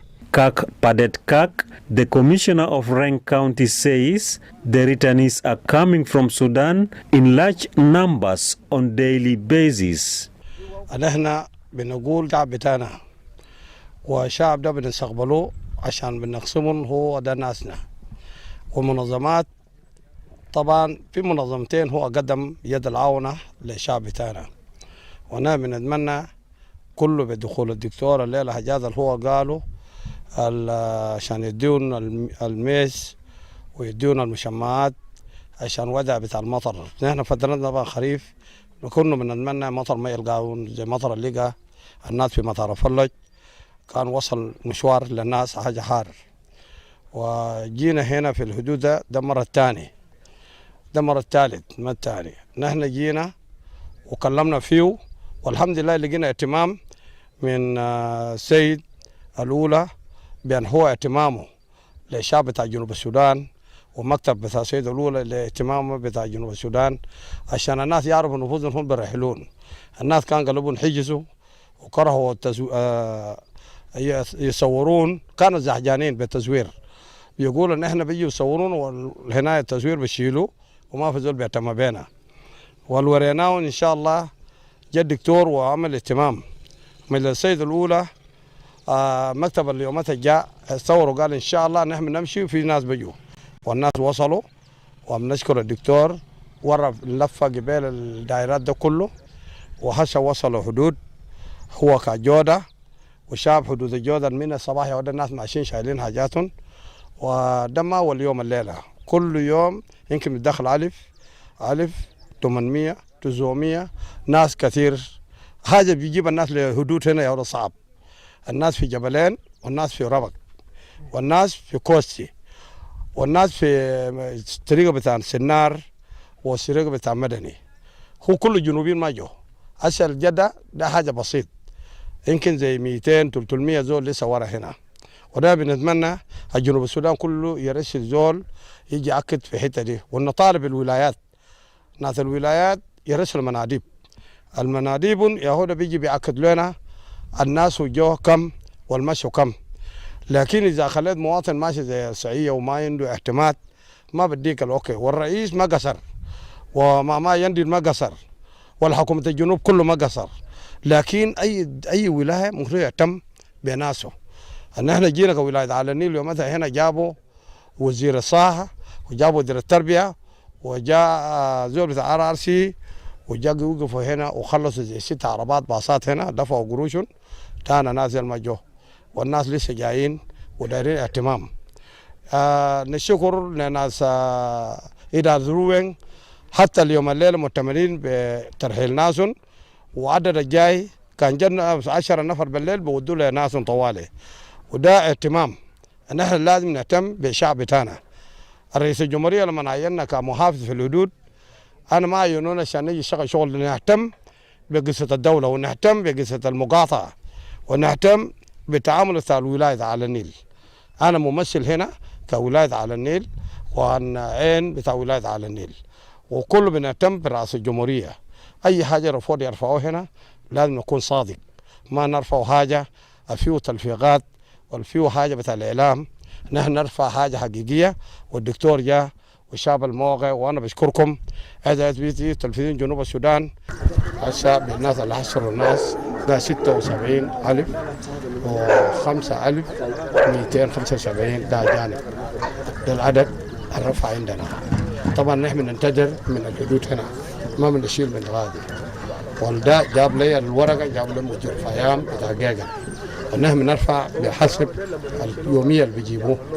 هسه لهم 3 يوم ما رفعوا يومية وبعد نرفعه ونحطه بعدد مثالي.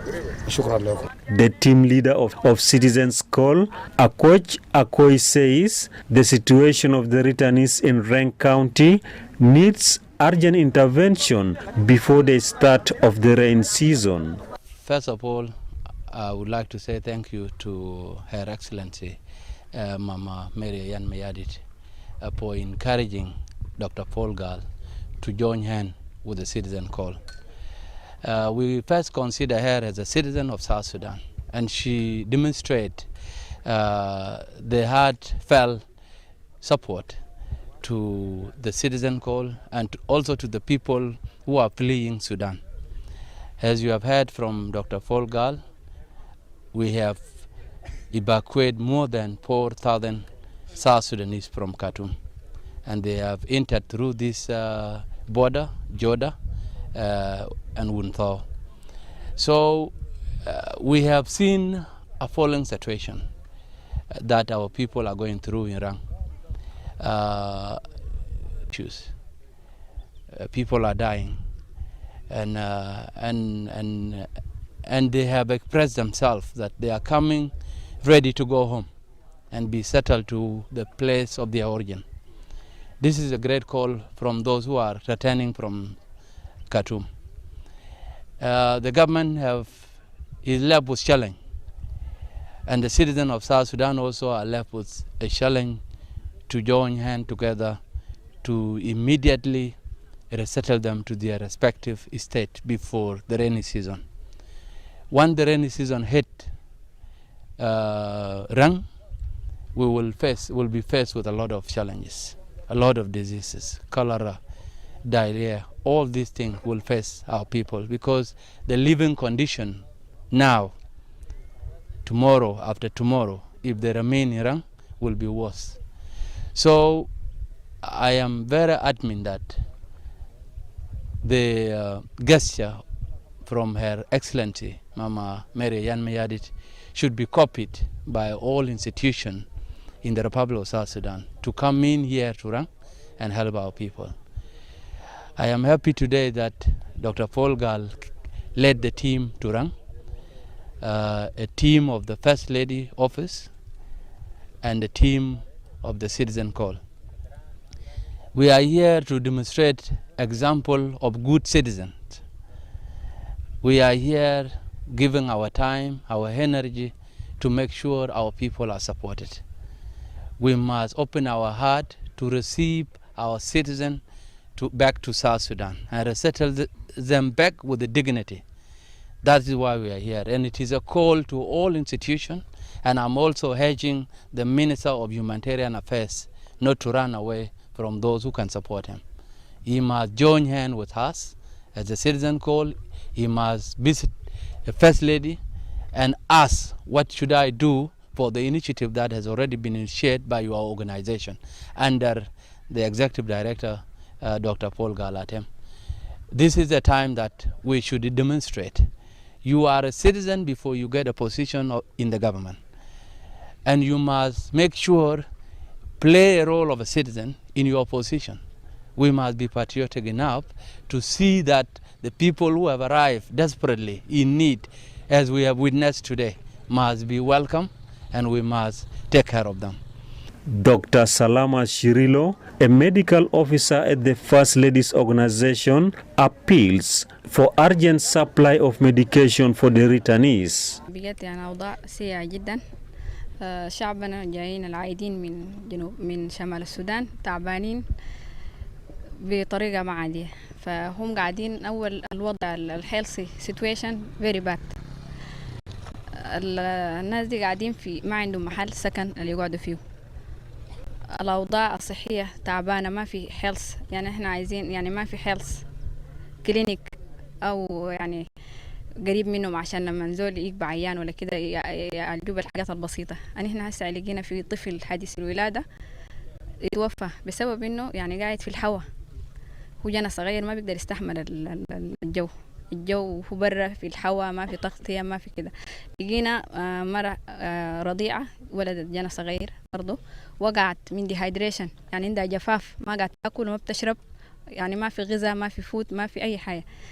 حتى الدريبات احنا محتاجين حاجات البسيطة الدريبات ده عشان يقدروا الزول اللي بيكون فاقد تديه دريب ممكن يساعده في شوية، يجيبوا لهم الدقيق وديل يعملوا لهم مدايت شوية بيخليهم بديهم سترونج، يعني يرسلوا ميديكيشن أدوية للناس ديل، يكون في دكاترة قاعدين هنا في الحدود مع الناس ديل يساعدون في الحاجات البسيطة، لأنه حسي المطر لو جاء يعني كوليرا ديارية حاجات دي كلها بتكون موجودة، فديل ممكن يأثر مع الناس ديل فبيكون الأوضاع حتكون أسوأ بكثير. Having seen the alarming living condition of the returnees, the delegation purchased some plastic seeds and sacks of sorghum within Reng County and distributed them to the returnees sheltering in the area. Dr. Paul Gell-Atem says the plastic seeds will help in the issue of shelter. As you can see, it's almost about to rain in this region.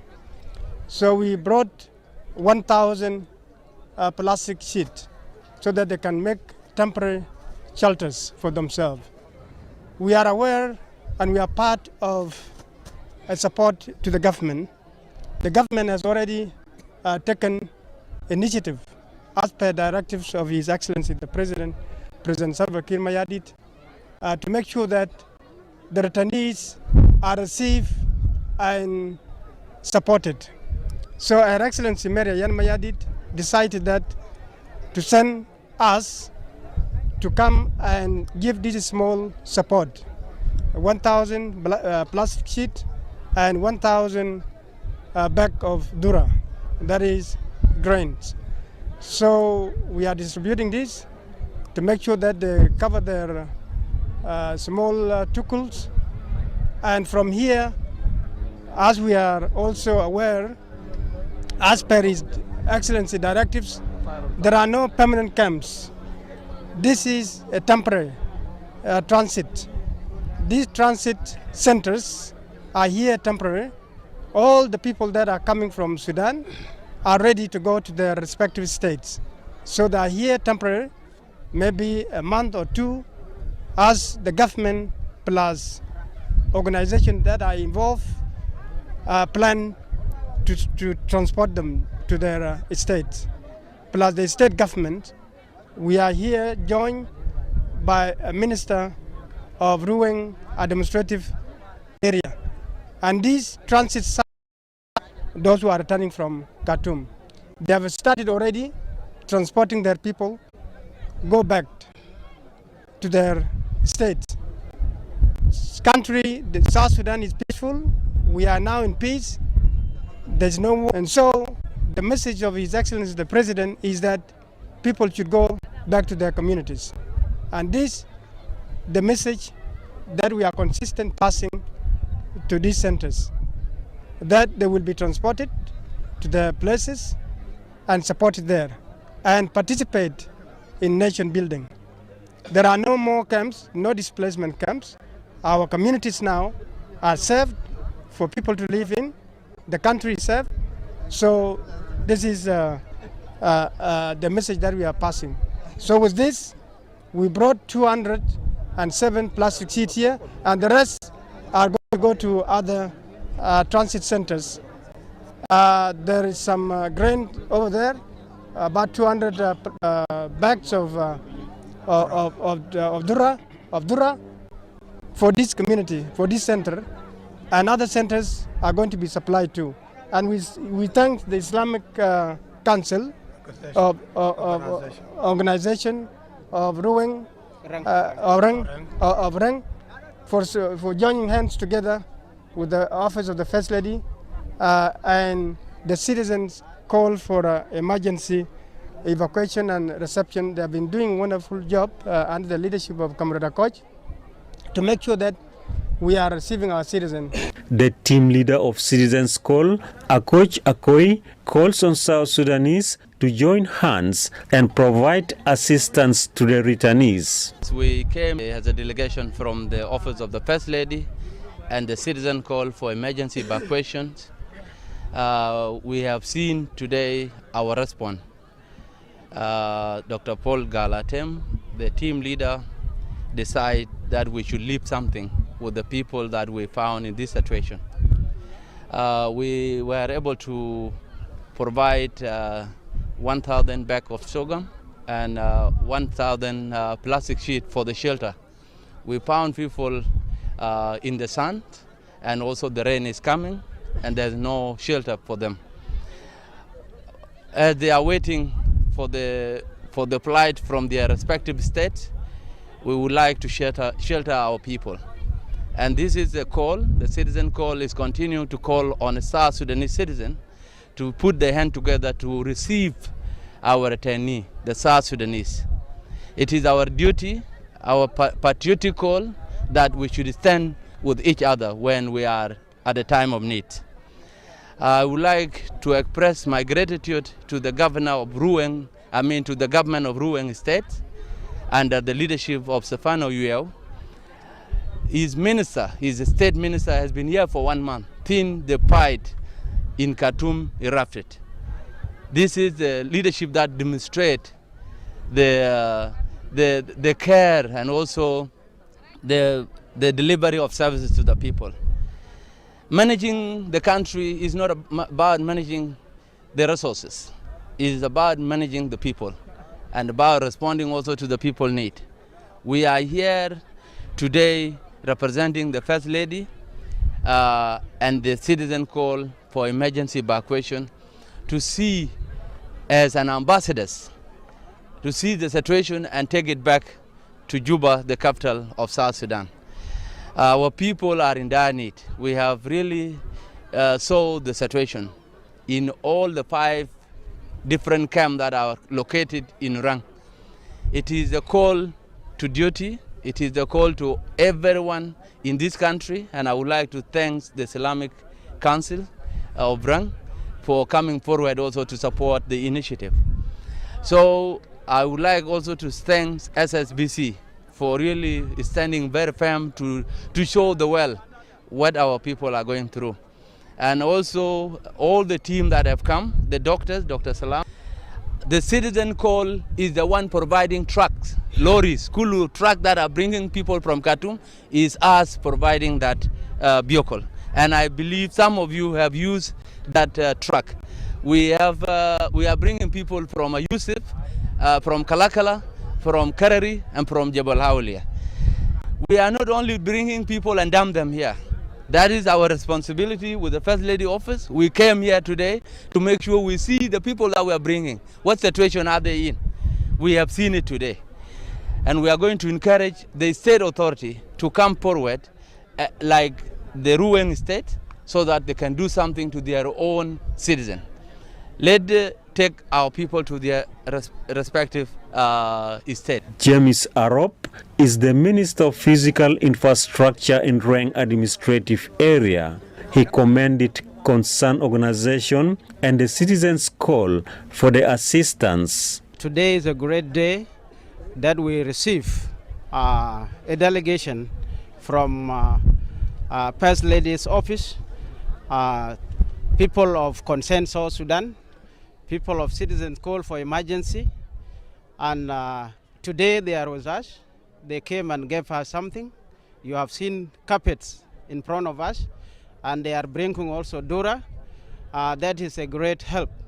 We are very proud and very happy as people of Ruang Administrative Area to receive the help from the concerned citizens. South Sudan is our country. It belongs to all of us, and we need to help our people out from their suffering. People who came from Sudan are suffering a lot. You can see the shelters around. They have spreaded bed sheets. They don't have plastic sheets. They don't have food to eat. They don't have enough water and medicines. So our people need to come out to support their own brothers and sisters who came from Khartoum. They did not come because of good things. They came because of war.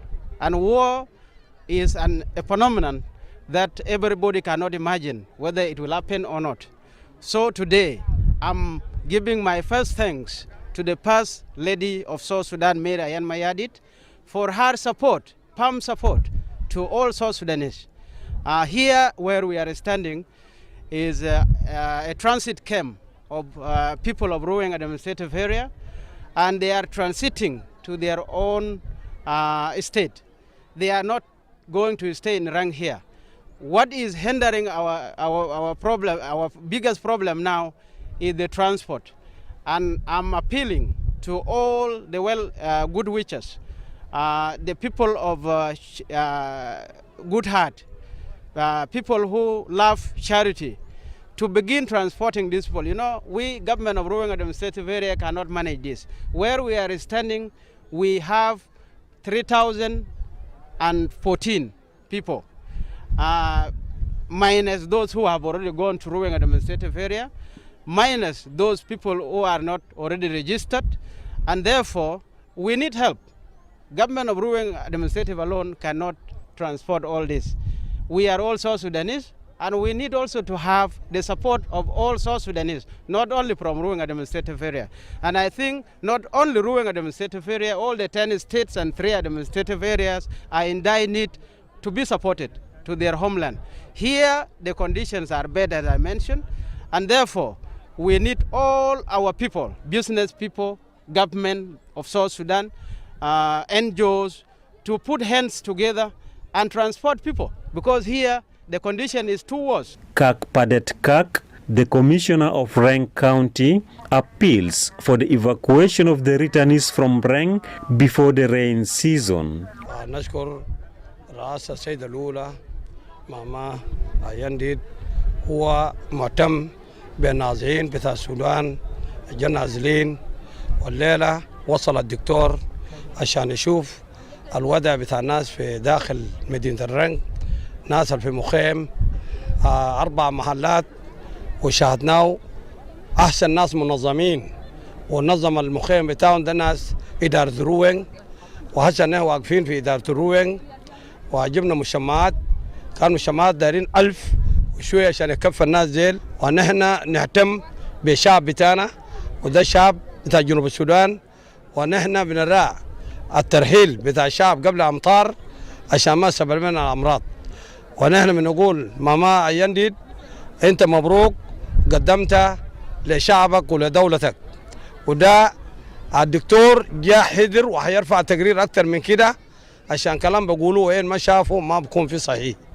ونشكر السيد رئيس الجمهورية سلفا كير ميارديد، هو الاهتمامه للشعب بتاع جنوب السودان، كان في مقاطعة الرنج ولاية عال النيل، وناس الولاية كان وصلوا هنا وشافوا بعيونهم الحاجة الماشي، وكون اللجنة برئاسة وزير الصحة، وزير التربية، ووزير بتاع RRC، وصلوا في الرنج هنا ورجعوا لولاية عال النيل.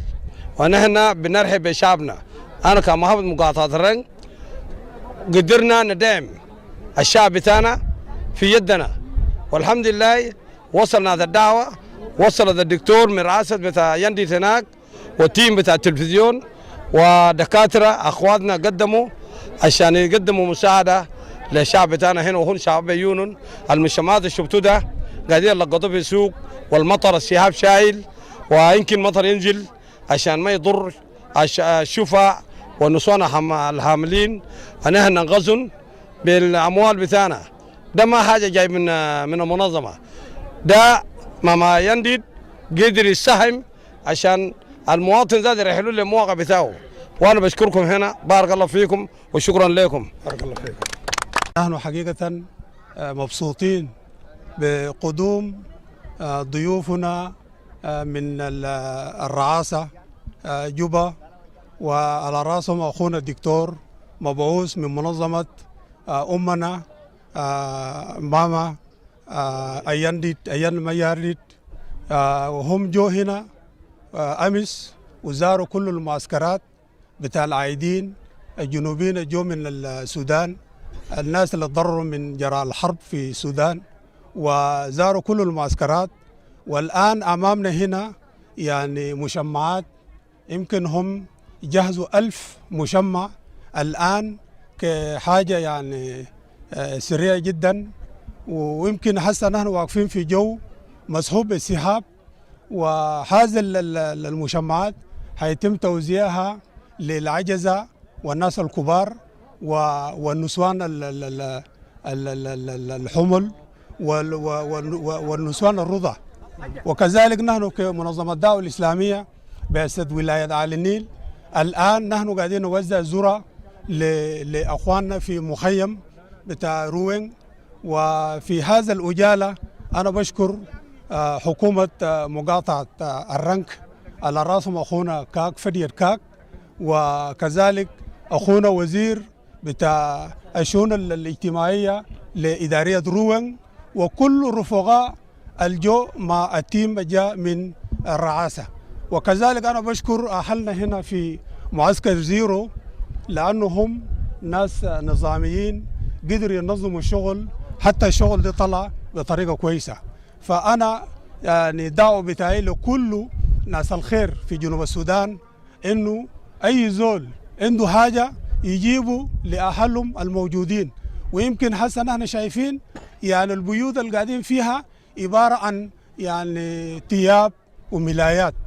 فهذا الوضع حقيقة نحن كجنوب السودان نحن ما فقيرين، لو كل يد جدع كلنا نحن يعني حنكون بأمان.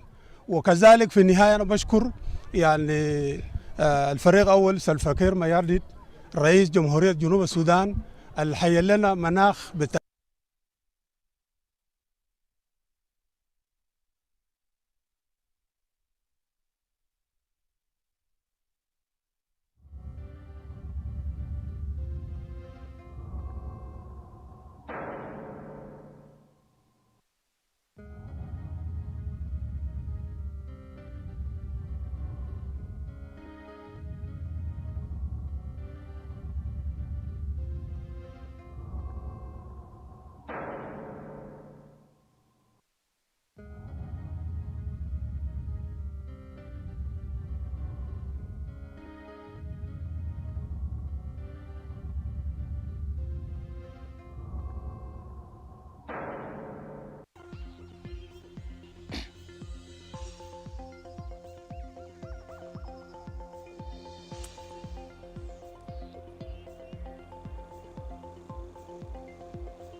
Governors from Baragazal brief President Kiir on regional stability. Eastern Equatoria launches 82 billion South Sudanese pounds in strategic development plan. And government and partners opened a $3 million youth peace project in the country. Hello, good evening, and thank you for tuning in to SSBC. My name is Mathiang Joseph. We start our news bulletin with the relief of officials in Lakes Estate government.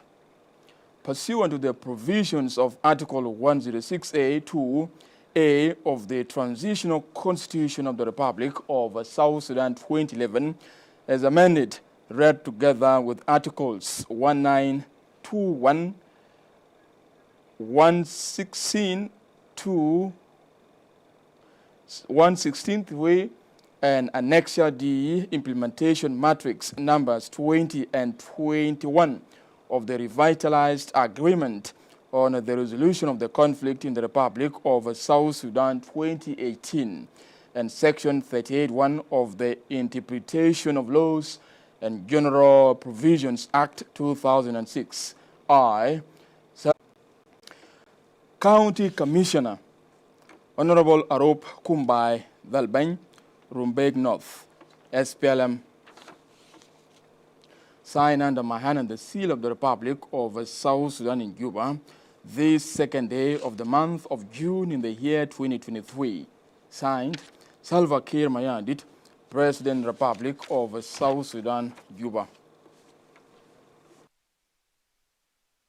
Appointment of officials to Lakes Estate government pursuant to the provisions of Article 106A(2)(a) of the Transitional Constitution of the Republic of South Sudan 2011 has amended, read together with Articles 1921, 116(2), 116(3), and Annexure D implementation matrix numbers 20 and 21 of the revitalized agreement on the resolution of the conflict in the Republic of South Sudan 2018. I, Salva Kiir Mayardit, President of the Republic of South Sudan, do hereby appoint the following officials. State Minister, Honorable David Shul Majwech, Labor, Public Service and Human Resource Development, SPLM. Honorable Paul Gabiet Anyang, Information, SPLM. County Commissioner, Honorable Mabordeng Both, Rumbek North, SPLM. Signed under my hand and the seal of the Republic of South Sudan in Juba, this second day of the month of June in the year 2023, signed Salva Kiir Mayardit, President, Republic of South Sudan, Juba. Moving on, the Council of Ministers chaired by President Salva Kiir Mayardit has approved the Civil Aviation Authority Act 2012 Amendment Bill 2023. Information Minister and Government Official Spokesperson Michael Makwelua says the Cabinet also listened to the Acting Minister of Foreign Affairs and International Cooperation Deng Dabing on issuance of diplomatic, official and special passports.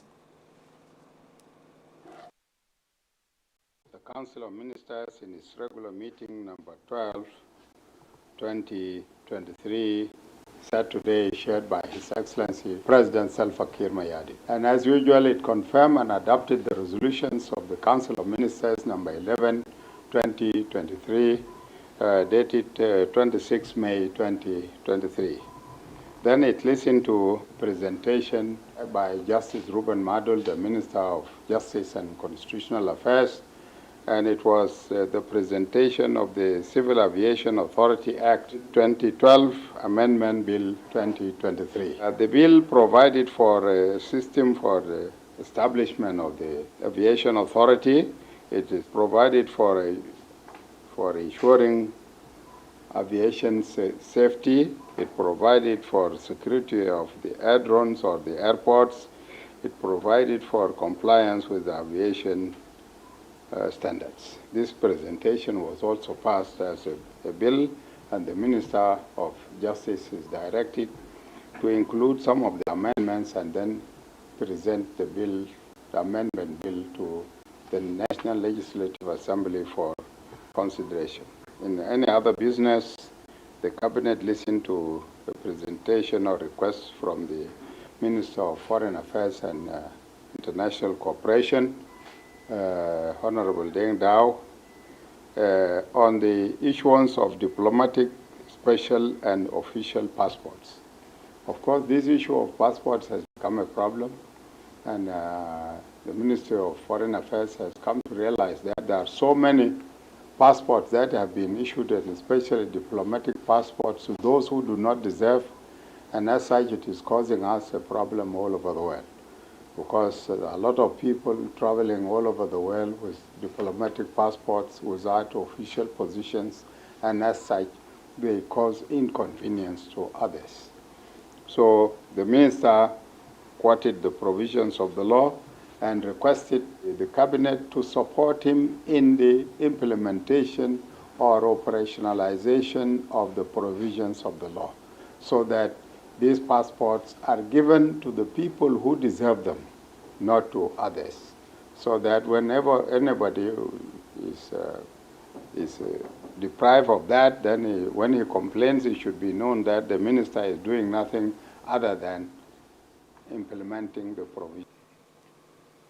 President Kiir on Friday received a briefing on the general situation in the Bahr Ghazal region by the governors of Lakes, Rintoy Mabor, of Warab, Maniam Bol Malek, of Northern Bahr Ghazal, Tonga Kengor, and of Western Bahr Ghazal Deputy Governor Joseph Garang. Speaking on behalf of his colleague, Governor Tonga Kengor noted that the security situation in the entire region is stable and that political parties are conducting their activities without any difficulties, inviting the president for addressing a political rally in Wau. أبلغنا الرئيس كذلك بأنه الأمن في ولايات بتاعنا مستقر تماما والأوضاع في بحر الغزال مستقر تماما وجاهزين إنه الأرضية بتاعنا مفروش للعمل السياسي دون أي نزاع وفي حريات السياسية مكفولة لكل الناس في ولاية بحر الغزال. نحن كرؤساء بتاعت الحركة الشعبية في ولايات بحر الغزال زايد أبيي الإدارية احنا جينا وقدمنا دعوة لفخامة الرئيس نيابة عن وضعية الحركة الشعبية في إقليم بحر الغزال بأنه هو يمشي ويحضر الاحتفال المقام. The management of Agricultural Bank of South Sudan is appealing to the government to releasing 7 billion South Sudanese pounds allocated to the bank this fiscal year. The bankers made the appeal in a meeting with the Vice President in charge of Economic Cluster, Dr. James Wane Iga in Juba. The chairperson of the bank's board of directors, Professor Mariala Yol, says the bank is an autonomous and corporal body that provides financial and technical services to their farmers. The bank has not been funded sufficiently since its inception, and so we met His Excellency this afternoon, Honorable James Wanega, and we discussed at length the issues facing the Agricultural Bank of South Sudan. The meeting was fruitful and productive, and we agreed on many issues we discussed, and His Excellency promised that to see into that Agricultural Bank of South Sudan is to be funded sufficiently to fight food insecurity facing our people in the country. We also agreed on the methodologies of funding the bank, how the bank should be funded, whether the government pays its 60% of the share and the private sector 40% of the share, or a new model. Now exploring humanitarian situation in the country, the Eritrean business community in Juba has donated 1 million South Sudanese pounds to concerned South Sudan organization to facilitate the transportation of the returnees in Rang to their areas of origin. The executive director of a concerned South Sudan organization receives the check on Friday. SSBC's Peter Mori James reports. The 100 million South Sudanese pounds was presented in form of a check to the executive director in the First Lady's organization and citizens' call for emergency evacuation in Juba in the presence of Thik Mayardit, the deputy mayor of Juba City Council. Speaking in an event for the donation, the executive secretary of the Eritrean business community in South Sudan, Asmiron Niman, says the donation is part of the Eritrean business community social responsibility to the people of South Sudan. We are hereby gathered today to hand over a check for the donation of 100 million South Sudanese pounds through Concern South Sudan. The acting Minister of Foreign Affairs, Deng Dao Deng, describes the donation as significant to humanity. This is a very significant activity that a business person can think about the plight of people who are suffering. And now I want to ask our mayor here to be able also to support your business so that your business can be able to generate more for you to be able to help our people who are in their need. Thik Mayardit says the Eritrean community has contributed greatly in the economy of South Sudan. This country needs all of us. All of us, it is our collective responsibility to see to it that The little you will do, it will contribute into the factors of serving people of South Sudan. You have contributed to this economy of this South Sudan. The executive director in the First Ladies Organization, Dr. Paul Gel Atem, says, Your excellent South Sudanese, South Sudan is your second home. If you are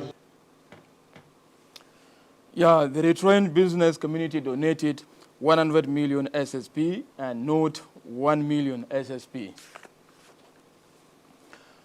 Moving on, the government and partners have opened a $3 million youth leading peace project to promoting youth participation in peace-building process in the country.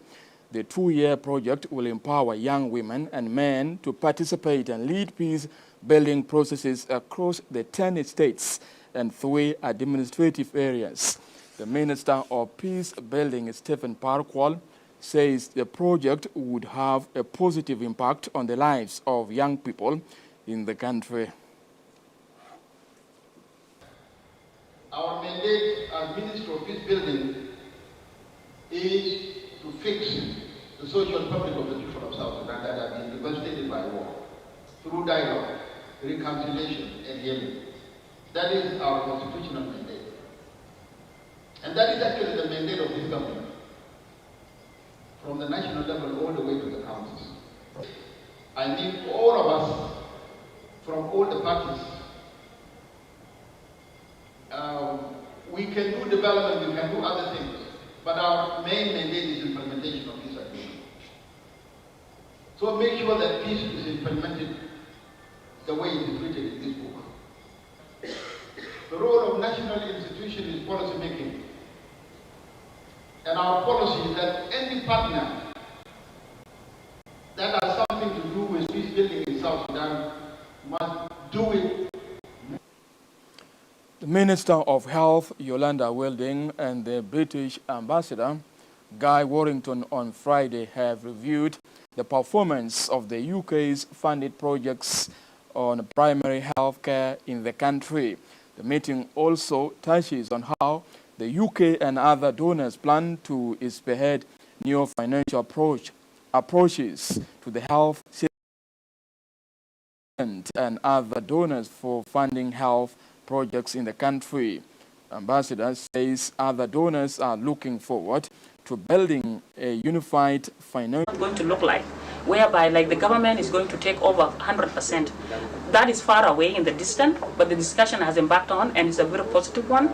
And then we have touched on the project that we already have. At the moment, the UK government plus other donors are supporting primary healthcare delivery in the country. It is going on well. There are some areas that like we need to review before we embark onto the next phase. And then we will also discuss on the issues and the ideas of the challenges that are facing healthcare. And then Mr. Ambassador assure us of the UK support and then continuous commitment to supporting healthcare in the country. Plus, as the government, we also need to look at our domestic financing. Because like the healthcare it should be a government priority.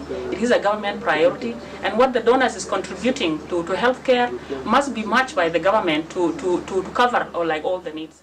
We discussed the long-term UK involvement in the health sector here, and we discussed ways in which we could improve our cooperation and make sure that the healthcare sector here is properly financed, and that we in the donor community do our bit, and the government does its bit, and together we deliver for the people of South Sudan. So our focus is very much on primary healthcare, and we work with partners on that, and we're looking to make sure that the various programs in primary healthcare which exist in the country are better coordinated. So we'll be revising those programs next year, and hopefully have something which will stop some of the fragmentation in the health system here, and provide a unified.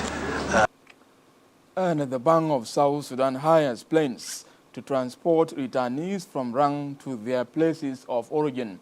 We are going for a break. Stay tuned for more information. Don't go anywhere.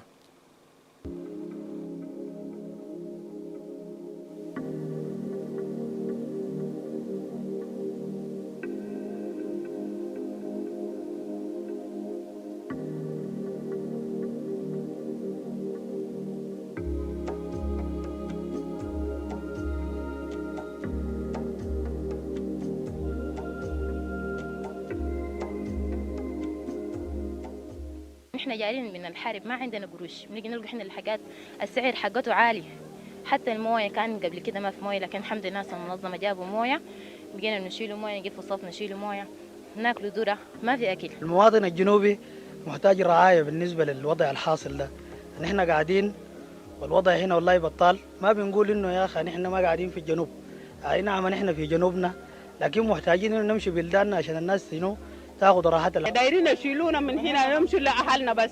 انا عشان المطر ده اللي انقبه هنا ده حاسس ده عيالنا الصغار ده اللي هيموتوا، ما في محل ان احنا قاعدين فيه.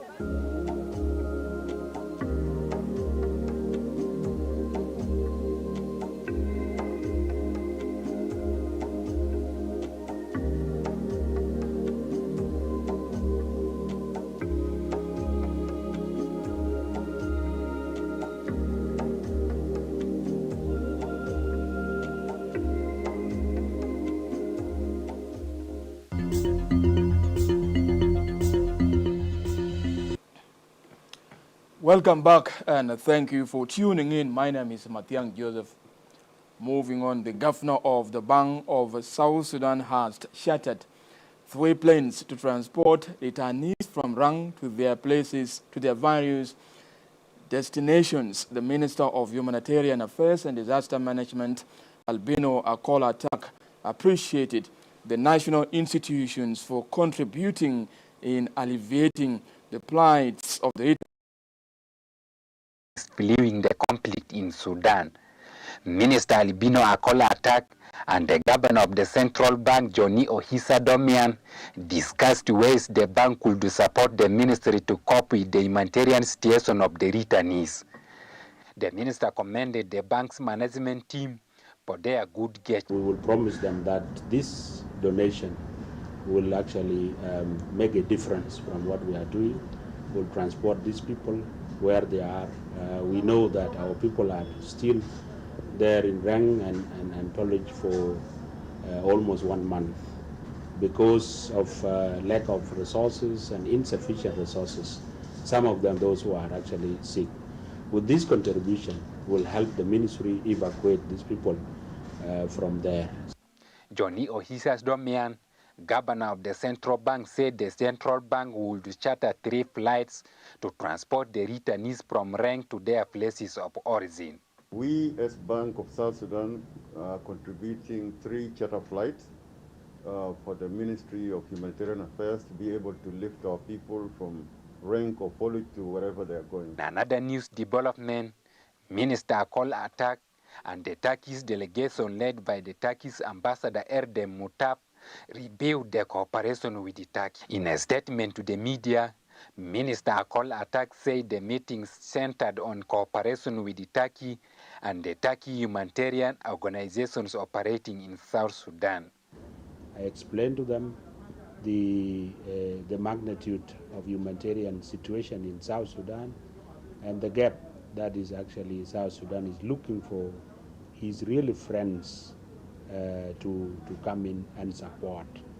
And Ambassador Erdem Mutab said that he briefed the minister on activities of his country and the Turkish Red Crescent in providing assistance to refugees and returnees. Agencies will continue their support to South Sudan, especially after the Sudan conflict.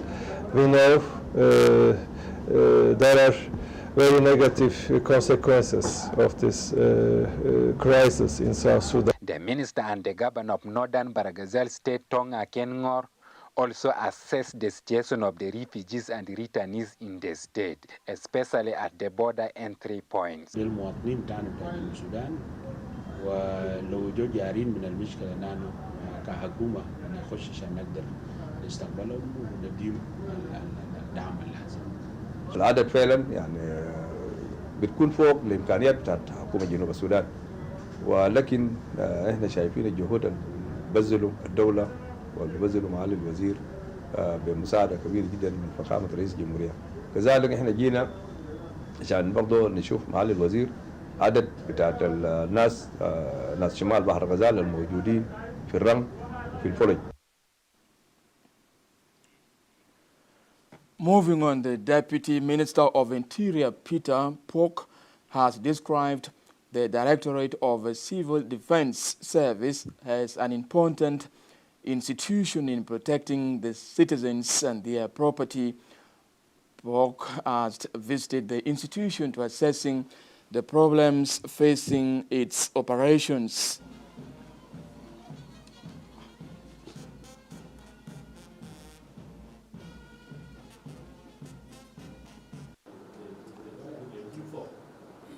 أنا قلت نجي نشارك معه الكل بلاغات بتاع المؤسسة ده البواجههم وأنا جيت ولقيت القيادة بتاع الدفاع المدني ومعضبات بتاعته قعدنا كلمنا فيها في كل موضوع المواضيع بيحدد الجو بتاع المؤسسة ده ناس عنده شغل ثقيل جدا لأن هيا بتاع المواطن الجنوبي الموجود في مدن ده في يده المشاكل البسيط اللي عنده بلغوا لي وانا بقدر نشيله لراس الجمهوري عشان في شوفوا هنا لو في تحديات بسيط الراس بتاعنا. Moving on, the government says it is working with partners to equip women parliamentary caucuses on responsive policies development. More in the following report. The government of South Sudan mandates all institutions in the country to accumulate knowledge on and develop common understanding of gender issues. The director of National Transformational Leadership Institute of University of Juba, Angelina Bajuba, says empowering women and girls depends on identifying parliamentarian oversights and budgetary actions focused on gender-responsive recovery policies and strategies.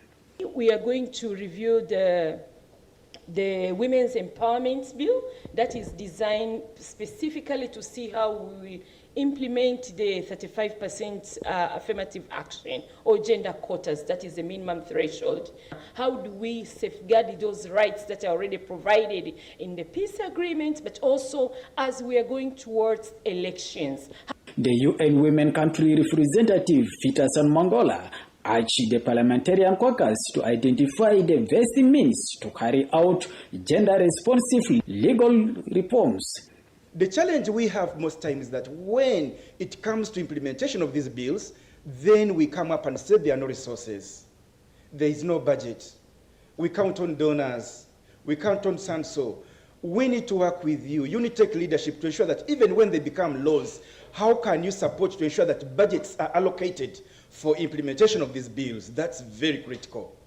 Lar Peter, the Norwegian embassy representative, pledged his home government support to South Sudan in implementing international commitments, including elimination of all forms of discrimination against women. For you to achieve all the good things that are in the Women's Charter, I urge you all, just speak up. Speak up, speak with confidence, because what you are saying is right.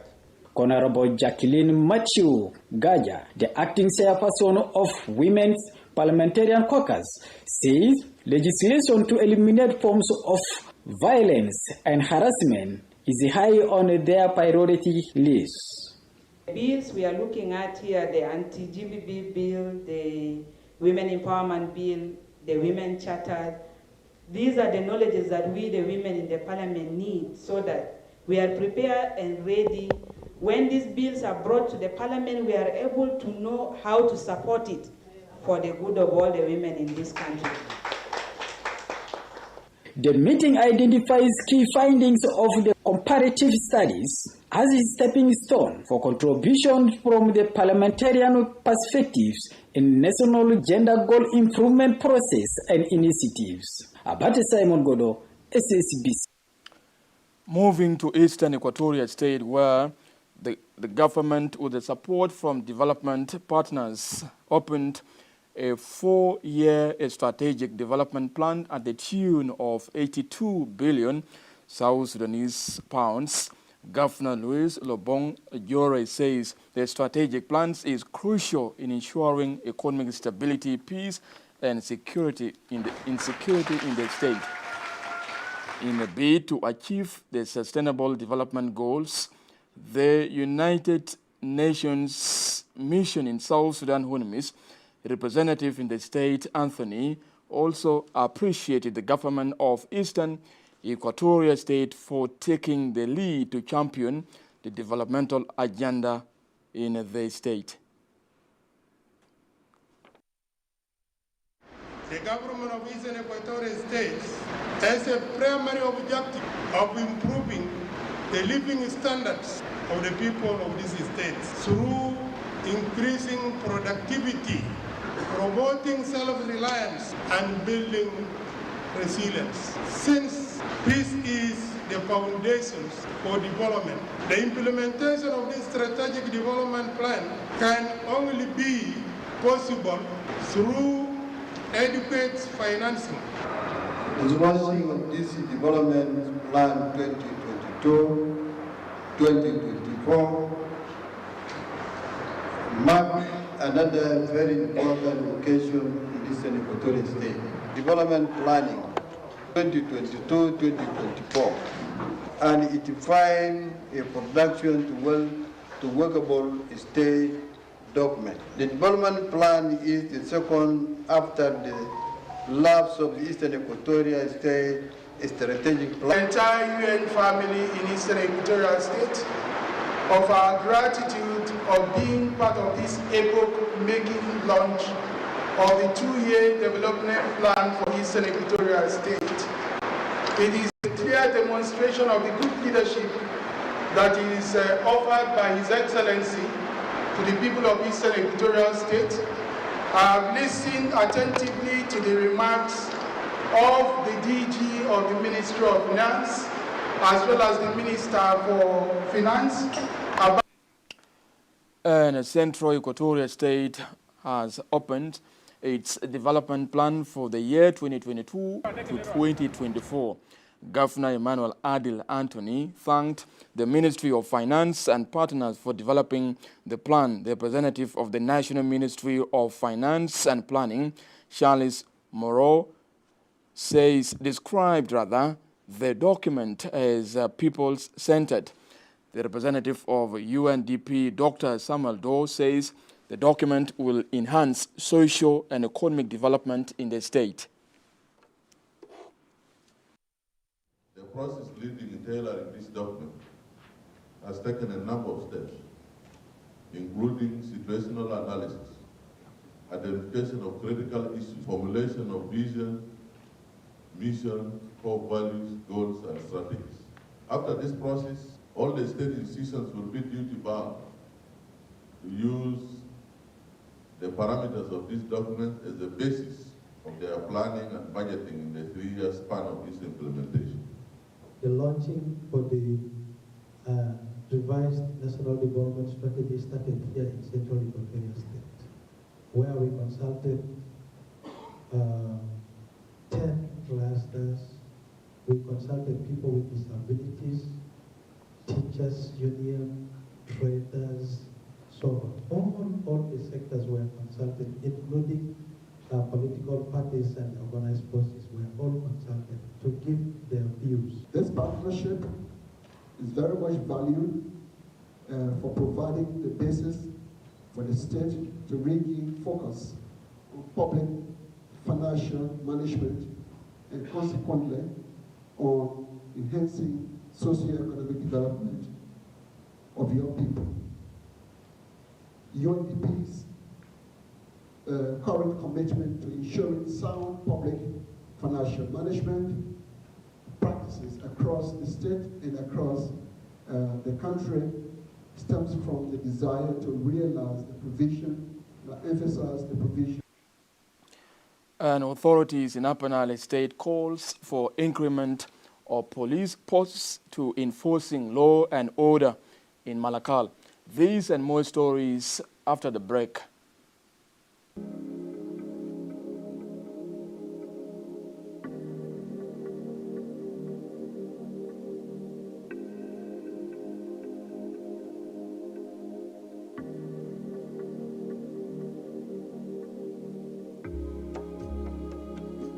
حاليا نطلب من محافظ الرنج او كمسؤولين يراعوا الاطفال لانه عانوا شديد من اجل الحر الشمس، وفي ناس لسه ما عندهم مويه وفي ناس كثير ما عندهم خدمات. ما عندنا محل قاعدين فيه ويشوفوا لنا قيوم عشان نقدر نقعد فيه، لانه الطول تعبانين وحتى يشوفوا عيانين وما في مستشفيات عشان يمكن ياخذوا علاجات. انا بناشد السيدة الأولى إنه مع وفد بتاعه إنه لو قدروا بأكم الجنوب يتكاتف إنه ينظروا للمواطن الجنوبي القاعدين هنا بأسرع فرصة إنه يرحلهم.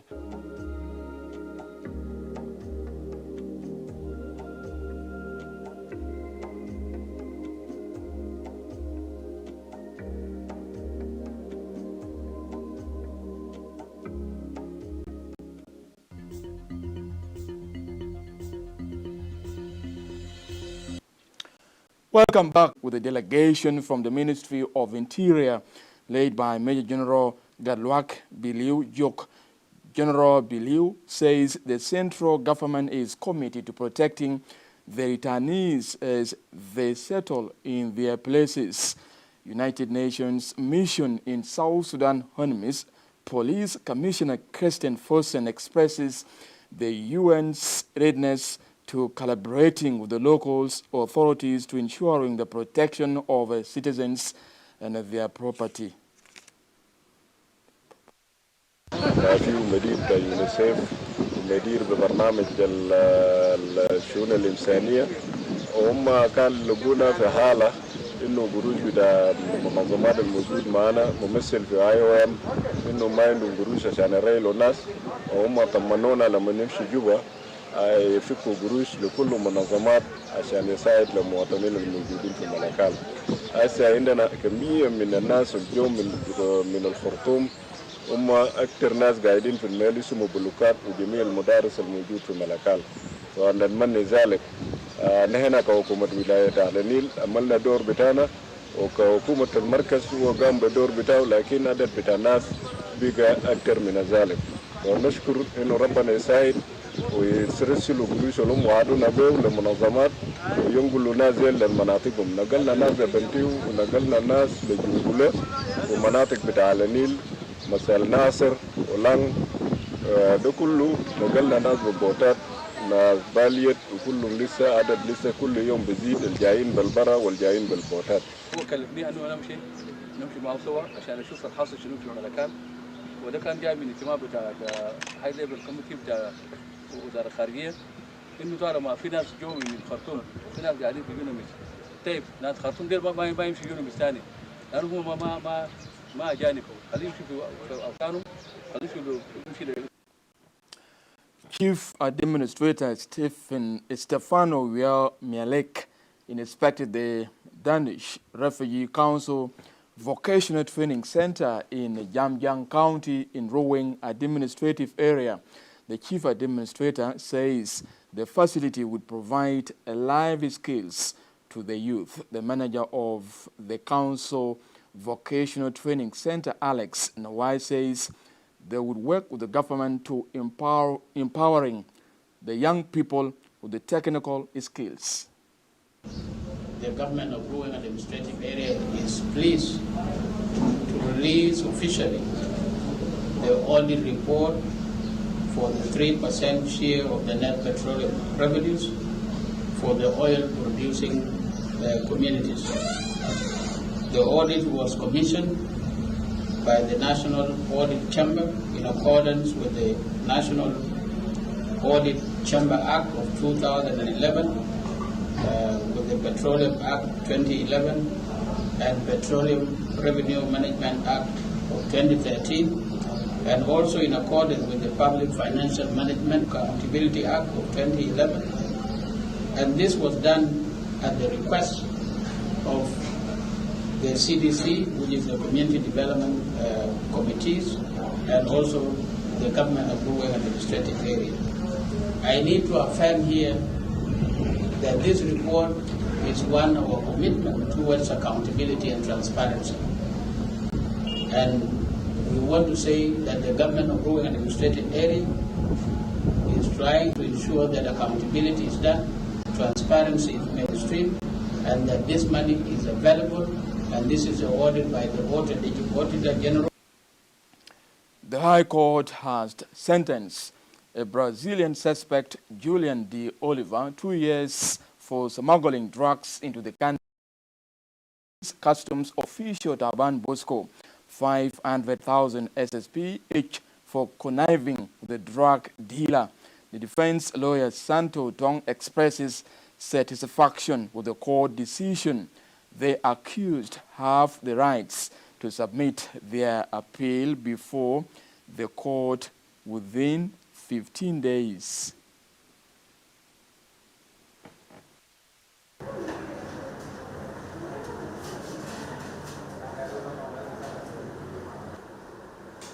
الثاني والثالث الروايات 48 على 384 من قانون العقوبات سنة 2008 وأوقع عليهم العقوبات بإسناد الحكام الروايات 272 على 278 من قانون الإجراءات الجنائية سنة 2008 ولي تقرر المحكمة عمل ذلك بعد سجن لمدة سنتين للمدام الأولى جوليانا دي أوليفر اعتبارا من تاريخ الضبط في 30/11/2000 واثنين جرين مخالفة المادة 48 على 384 اثنين من قانون العقوبات لسنة 2008.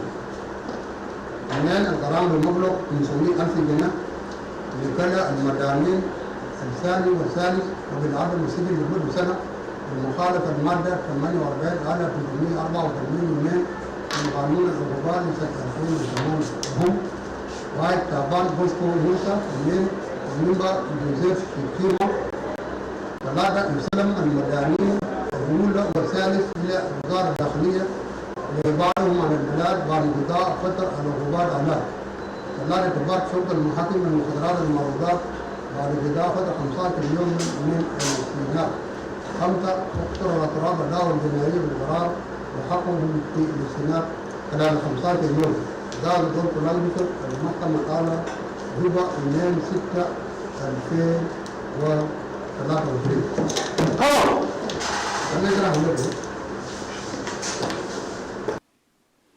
The Assistant Inspector General for Traffic Affairs has called on the public to cooperate with the traffic police personnel. He made the remarks after the detention of a vehicle with a covered number plate. Mario Solman reports.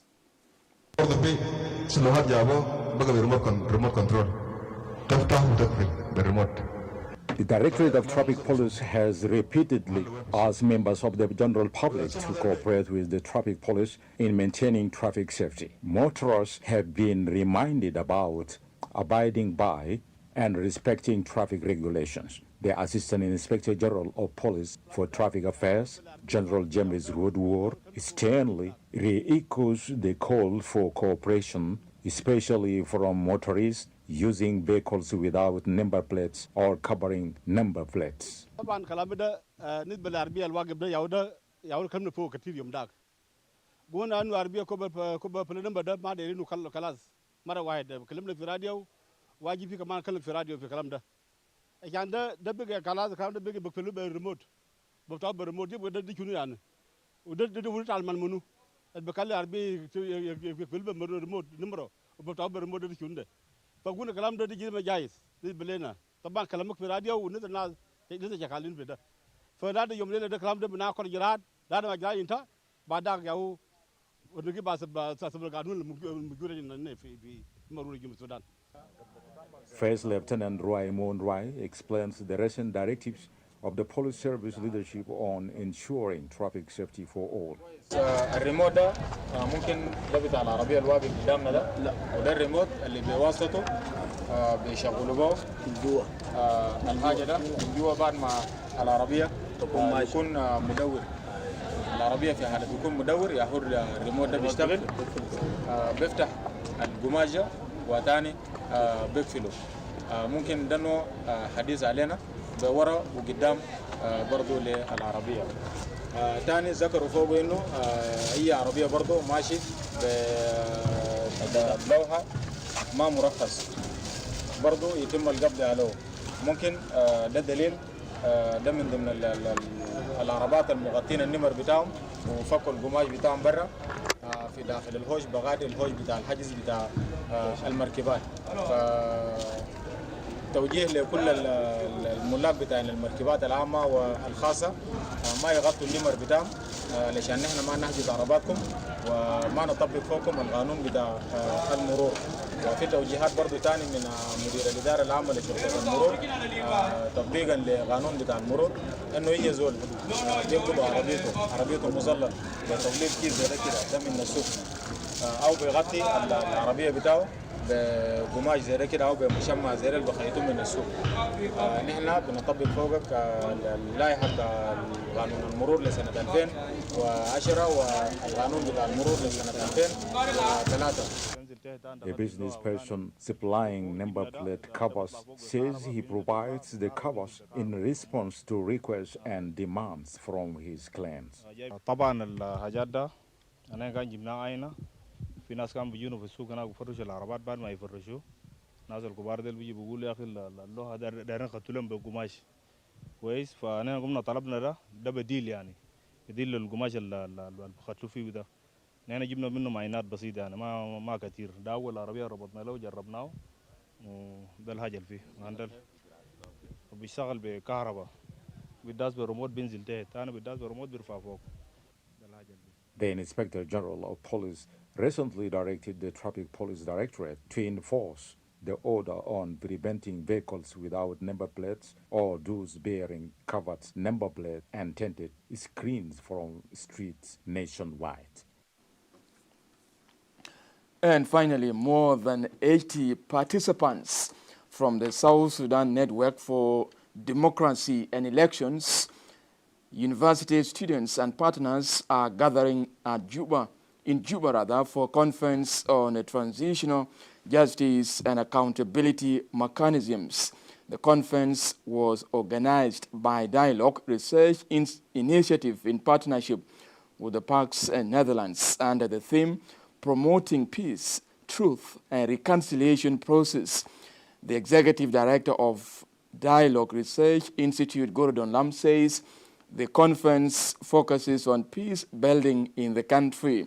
The manager of Parks Netherlands says they are working closely with the government to protect civilians against acts of war, addressing violence and building inclusive peace platforms.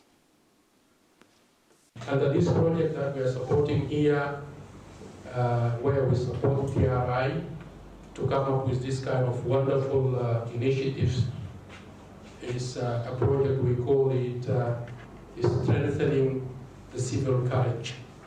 And this is Strengthening the Civil Courage comes under an umbrella of a phrase that we call power of the voices. As a human being, the only thing that you can count that you have been, doing on a daily basis for a number of times without knowing it is the talking. You talk to address situations, you talk to generate solutions, but if you are squeezed in such a way that you are not able to voice out your concerns. The most important thing here is that the civil society agenda that focus on peace building and focusing on transition from the conflict, from war to peace, we need to sit and have discussion on the role of civil society to generate peace and accommodation that will be used for policies around the country on transitional justice. So this is the main agenda here. My name is Alon Marial, and I had a chance to attend this important conference we had with Dialogue Research Institute. This workshop was really important because the Chapter 5 of the Constitution of the South Sudan, of the Revitalized Peace Agreement, under Chapter 5 talks of truth, healing, and reconciliation. That is the compensation and all this kind of stuff. And under that, we also need to have the hybrid code and all this other stuff. So I got to That's it for tonight from me and the team. I am Mathiang Joseph, and thank you for tuning in. Stay tuned for more programs coming up, including Arabic news on the top of the hour.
I'm very happy to see these people going today to Abyei. This is the second round of going to Abyei.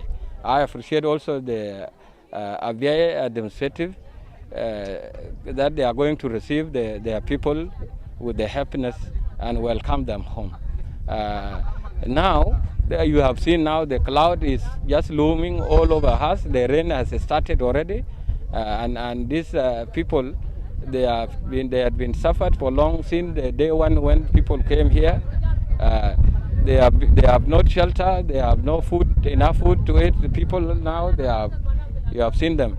Now NGOs are trying to adapt, but still people who are behind now, who left behind, they need more support.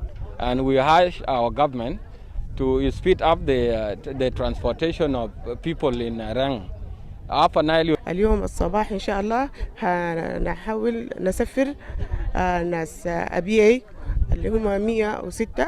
الفترة اللي فاتت رحلنا 105 والليلة هنرحل الباقي، وإن شاء الله عندنا رحلات متتابعة. بنحاول دائما نركز في وزارة الشؤون الإنسانية و RRC، بنحاول نركز على كبار السن والناس المعوقين. هسه الرحلة دي عندنا فيها واحدة مضروبة في يدها معوقة، وعندنا بعض الأطفال، وعندنا برضو طفلة حصل لها حادث بموتر برضو، وعندنا كمية من الإصابات والعيانين. وخلينا برضو في المعسكر إن شاء الله كمية من العيانين للرحلات الجاية. فأنا طبعا الناس بتاعنا جاء في اتجاه بتاع الخرطوم في شكل اللاسل بيجي كتار. القوات هم قاعدين في المنطقة، ما في راية الكويس على حسب الظروف اللي عندهم. الناس الماشي الليلة بكون 100 وحاجة، الناس الكبار ده 106 ده 56، ويال بيجي كم 60 كده يال السكر. 105 يوم ماشي الليلة في المنطقة الأبياي. الناس الفضل في المنطقة أنا بشوف بيكون أكثر من 1000 فضل في المنطقة.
في صباح اليوم اللي هو الثاني من شهر 6 وصل الفوج الثاني من الرنج لمدينة أغوغ بإدارية منطقة أبياي.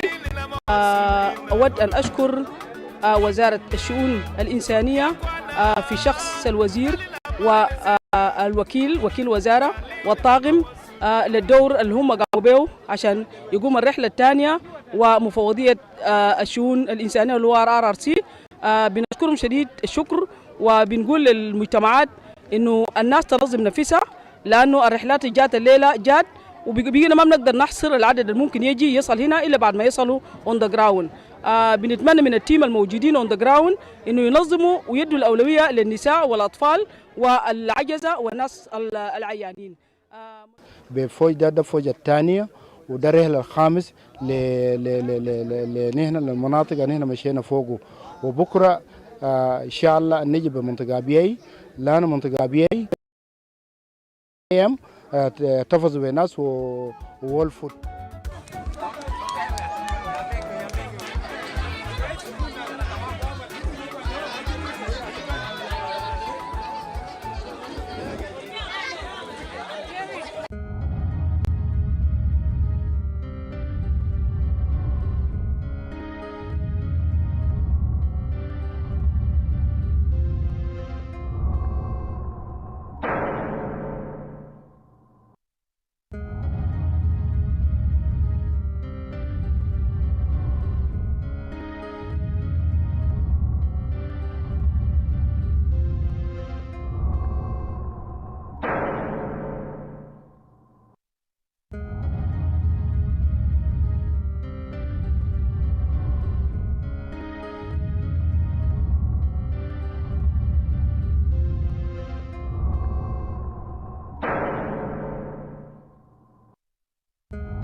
مجلس وزراء حكومة الوحدة الوطنية الانتقالية يستمع لعدد من التقارير من وزارتي العدل والخارجية بالتعاون مع شركاء التنمية. حكومة ولاية شرق الاستوائية تدشن خطة استراتيجية لتحقيق التنمية المستدامة في الولاية.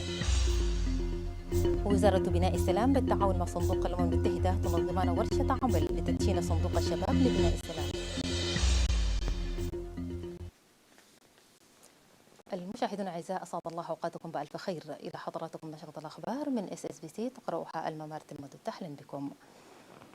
اصدر رئيس الجمهورية سلفا كير ميرديت قرارا جمهوريا رقم 94 للعام 23 و2000 قضى بإعفاء مسؤولين بحكومة ولاية البحيرات على النحو التالي: السيد جوكا يوم مجاك وزير العمل والخدمة العامة وتنمية الموارد البشرية بقائمة الحركة الشعبية.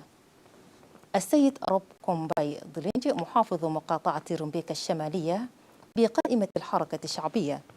يسري مفعول القرار اعتبارا من اليوم الجمعة الموافق 2 يونيو للعام 23 و2000.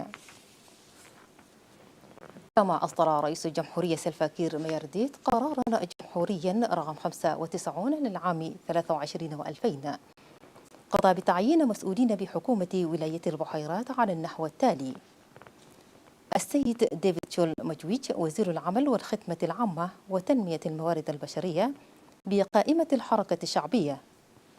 السيد بول جابيت يانغ وزير الإعلام بقائمة الحركة الشعبية. السيد مبور الدين بوث محافظ مقاطعة رمبيك الشمالية بقائمة الحركة الشعبية. Official positions, and as such they cause inconvenience to others. So the minister quoted the provisions of the law and requested the cabinet to support him. رئيس الجمهورية سلفا كير ميرديت تنويرا على الوضع العام في ولايات بحر الغزال تماما، وجاهزين انه الارضيه بتاعنا مفروش للعمل السياسي دون اي نزاع، وفي حريات السياسيه مكفوله لكل الناس في ولايه بحر الغزال. نحن كرؤساء بتاعت الحركه الشعبيه في ولايات بحر الغزال زايد ابيي الاداريه، احنا جينا وقدمنا دعوة لفخامة الرئيس نيابة عن وضعية الحركة الشعبية في إقليم بحر الغزال بأنه هو يمشي ويحضر الاحتفال المقام في. أطلع مجلس الإدارة والإدارة التنفيذية للبنك الزراعي بجنوب السودان نائب رئيس الجمهورية الدكتور جيمس وانييغا على مجمل التحديات التي تواجه البنك. وحسب إدارة البنك أن البنك يعمل منذ 10 سنوات دون أي دعم. كما حث مجلس إدارة البنك الحكومة بدعم البنك لتمكينه من تنفيذ وتسيير أعماله. The bank has not been funded sufficiently since its inception, and so we met His Excellency this afternoon, Honorable James Wanega, and we discussed at length the issues facing the Agricultural Bank of South Sudan. The meeting was fruitful and productive, and we agreed on many issues we discussed, and His Excellency promised that to see into that Agricultural Bank of South Sudan is to be funded sufficiently to fight food insecurity facing our people in the country. We also agreed on the methodologies of funding the bank, how the bank should be funded. مجتمع الأعمال الأريتري بجنوب السودان عن التبرع بمبلغ 100 مليون جنيه جنوب سوداني لمنظمة السيدة الأولى للترحيل الطارئ للعائدين من أبناء جنوب السودان بسبب الحرب الدائر في السودان. وأشاد وزير الشؤون الخارجية والتعاون الدولي بالإنابة بتبرع مجتمع الأعمال الأريتري، مشيرا إلى أن ذلك يساعد في ترحيل العائدين من مقاطعة الرنك. لقد تم تسليم الشيك بمبلغ 100 مليون جنيه جنوب سوداني للترحيل أريتريا. All of us, it is our collective responsibility to see into it that the little we will do, it will contribute into the factors of serving people of South Sudan. So my brothers from the Eritrean community, we are very proud of you. قال المدير التنفيذي لمنظمة السيدة الأولى دكتور باول إن العائدين من شعب جنوب السودان سيستفيدون من هذا الدعم لترحيلهم. Your excellent South Sudanese, South Sudan is your second home. رئيس فريق And we have to move forward to help each other at the time of need. هذا وتناشد منظمة السيدة الأولى وفريق نداء المواطنين بالتعجيل لترحيل مواطني جنوب السودان العائدين إلى البلاد ومساعدتهم. نظمت وزارة بناء السلام بالتعاون مع صندوق الأمم المتحدة لبناء السلام بدعم من اليونسكو والأونمس نظموا ورشة عمل لتدشين صندوق الشباب لبناء السلام بجوبا، وحضر الورشة وزير بناء السلام ستيفن فاركوال الذي خاطب المناسبة. Our mandate as Minister of Peace Building is to fix the social fabric of the people of South Sudan that have been devastated by war through dialogue, reconciliation, and healing. That is our constitutional mandate. And that is actually the mandate of this government, from the national level all the way to the counties. I know that any partner that has something to do with peace building in South Sudan must do it. بحثت وزيرة الصحة القومية يولاندا أولدين والسفير البريطاني لدى جنوب السودان جاي ورينجو يوم الجمعة الأوضاع الصحية في البلاد، كما بحث اللقاء المشاريع التي تدعمها المملكة المتحدة فضلا عن إمكانية دعم المملكة المتحدة للنظام الصحي في البلاد.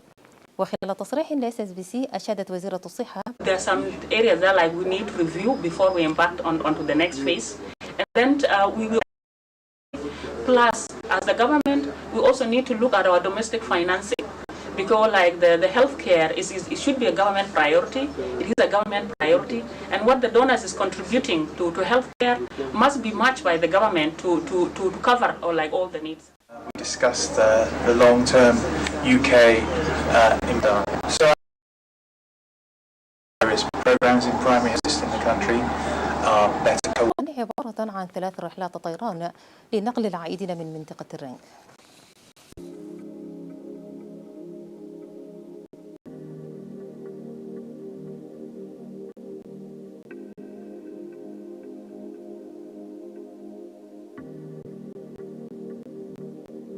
ده عيالنا الفقراء دول هيموتوا، ما في محل ان احنا قاعدين فيه.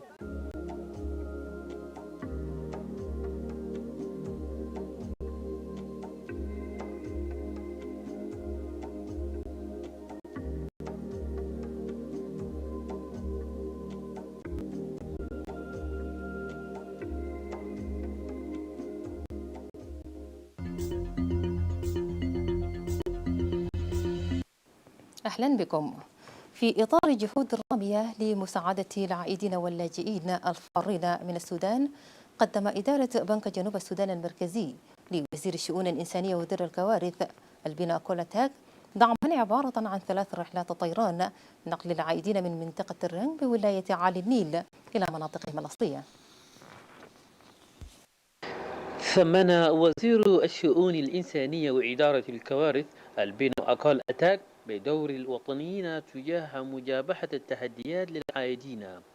جاء ذلك لدى لقائه يوم الخميس بمكتبه بنك المركزي لتبرعهم بعدد 3 رحلات طيران لنقل العائدين من الترنج إلى مناطقهم. We will promise them that this donation will actually make a difference from what we are doing. We'll transport these people where they are. We know that our people are still there in Rang and Tolage for almost 1 month because of lack of resources and insufficient resources. Some of them, those who are actually sick. With this contribution, will help the ministry evacuate these people from there. من جانبه قال محافظ بنك جنوب السودان المركزي سيادته إن اللقاء بحث سبل التعاون مع دولة تركيا والمنظمات الإنسانية التركية العاملة في البلاد. Actually, South Sudan is looking for his really friends to come in and support.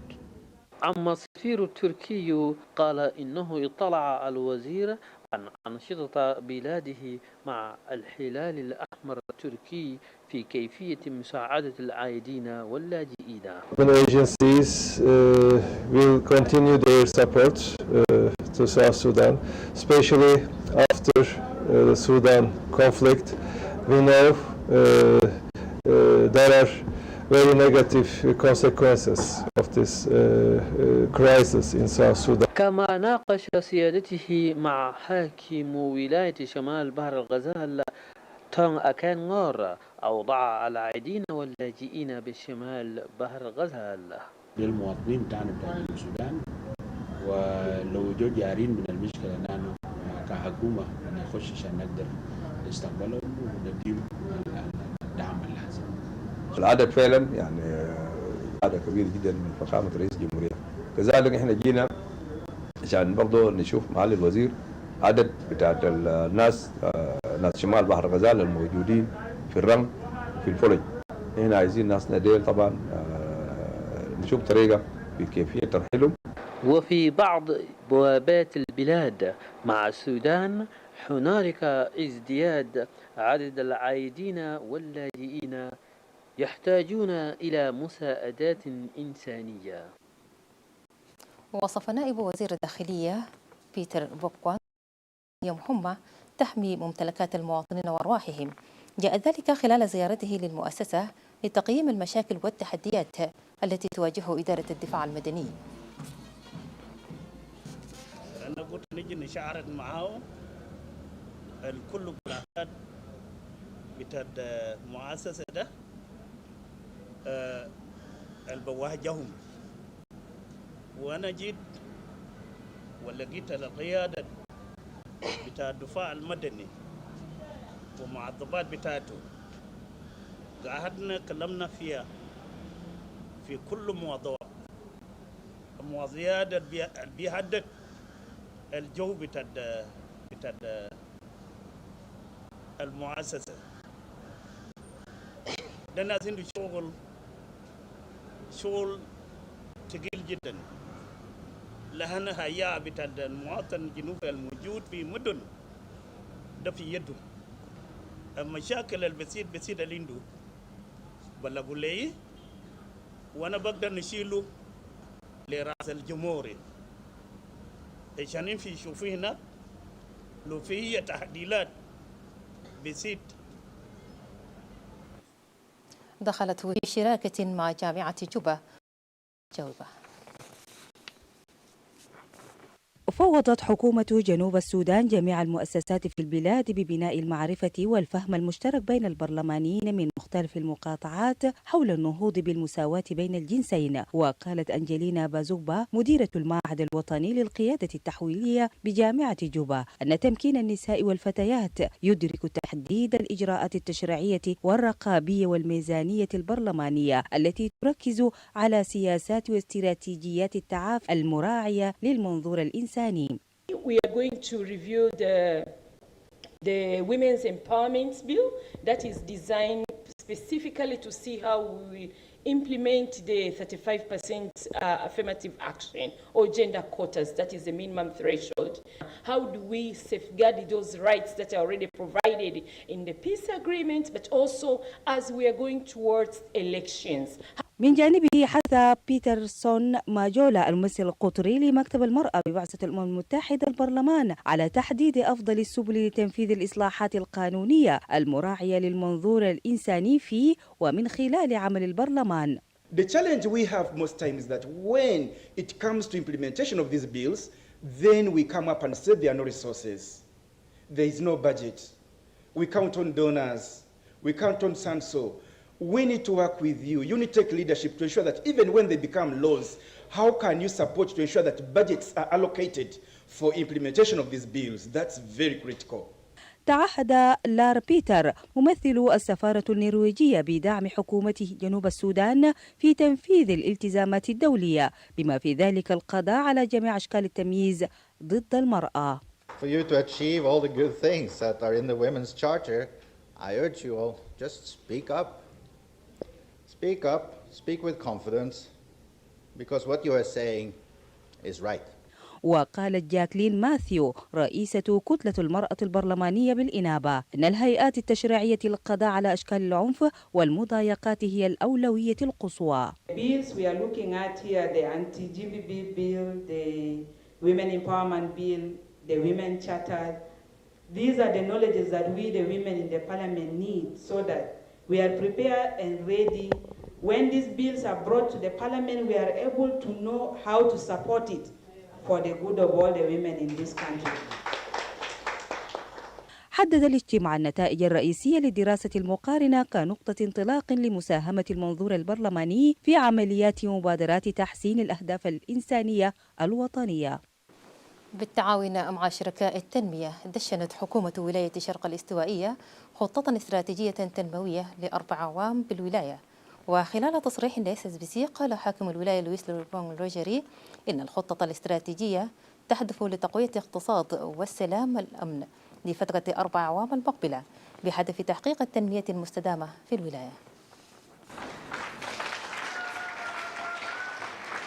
The government of Eastern Equatorial States has a primary objective of improving the living standards of the people of these states through increasing productivity, promoting self-reliance, and building resilience. Since peace is the foundations for development, the implementation of this strategic development plan can only be possible through adequate financing. The launching of this development plan 2022-2024 marked another very important occasion in Eastern Equatorial State. Development planning 2022-2024, and it defined a production to workable state document. The development plan is the second after the lapse of the Eastern Equatorial State strategic plan. The entire UN family in Eastern Equatorial State of our gratitude of being part of this epoch-making launch of the 2-year development plan for Eastern Equatorial State.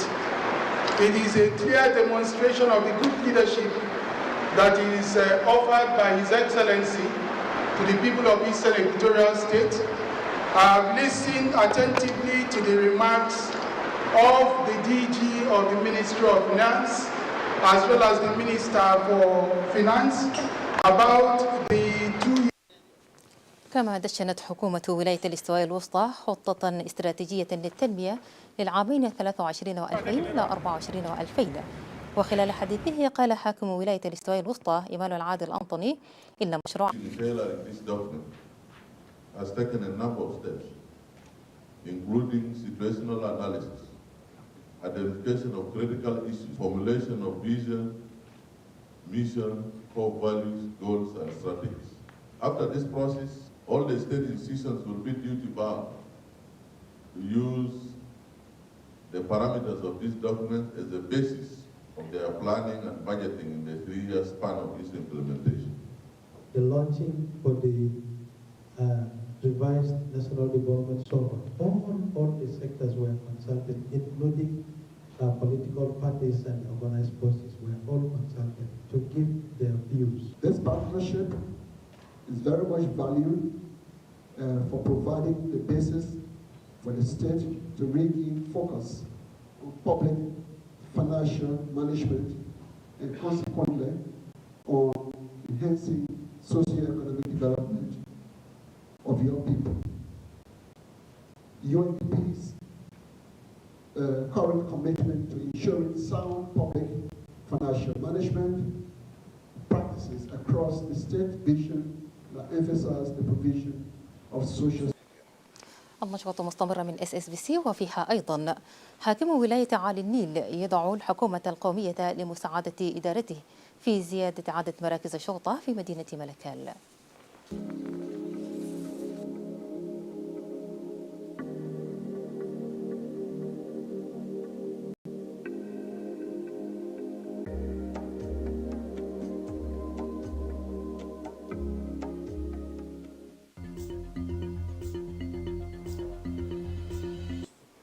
أهلا بكم مجددا.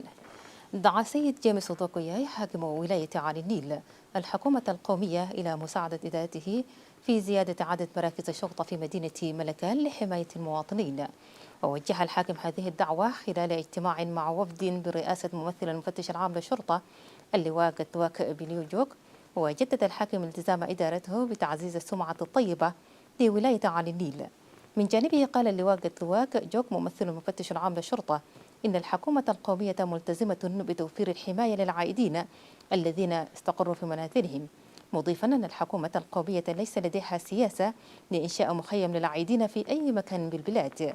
وعربت الرائد كريستين فوسين مفوض شرطة بعثة الأمم المتحدة في جنوب السودان عن التزام البعثة بالتعاون مع السلطات المحلية من أجل ضمان حماية المواطنين وممتلكاتهم. في مدير يونيسيف ومدير ببرنامج الشؤون الإنسانية، وهم كان لقونا في حالة إنه قروش بتاع المنظمات الموجود معنا ممثل في IOM إنه ما عندهم قروش عشان يريلوا الناس، وهم طمنونا لما نمشي جوا يفكوا قروش لكل منظمات عشان يساعد المواطنين الموجودين في ملكال. هسه عندنا كمية من الناس اليوم من الخرطوم، هم أكثر ناس قاعدين في المدارس وبلوكات وجميع المدارس الموجود في ملكال. ونتمنى ذلك. نحن كحكومة ولاية عالي النيل عملنا دور بتاعنا، وكحكومة المركز هو قام بدور بتاعه، لكن عدد بتاع الناس بقى أكثر من ذلك.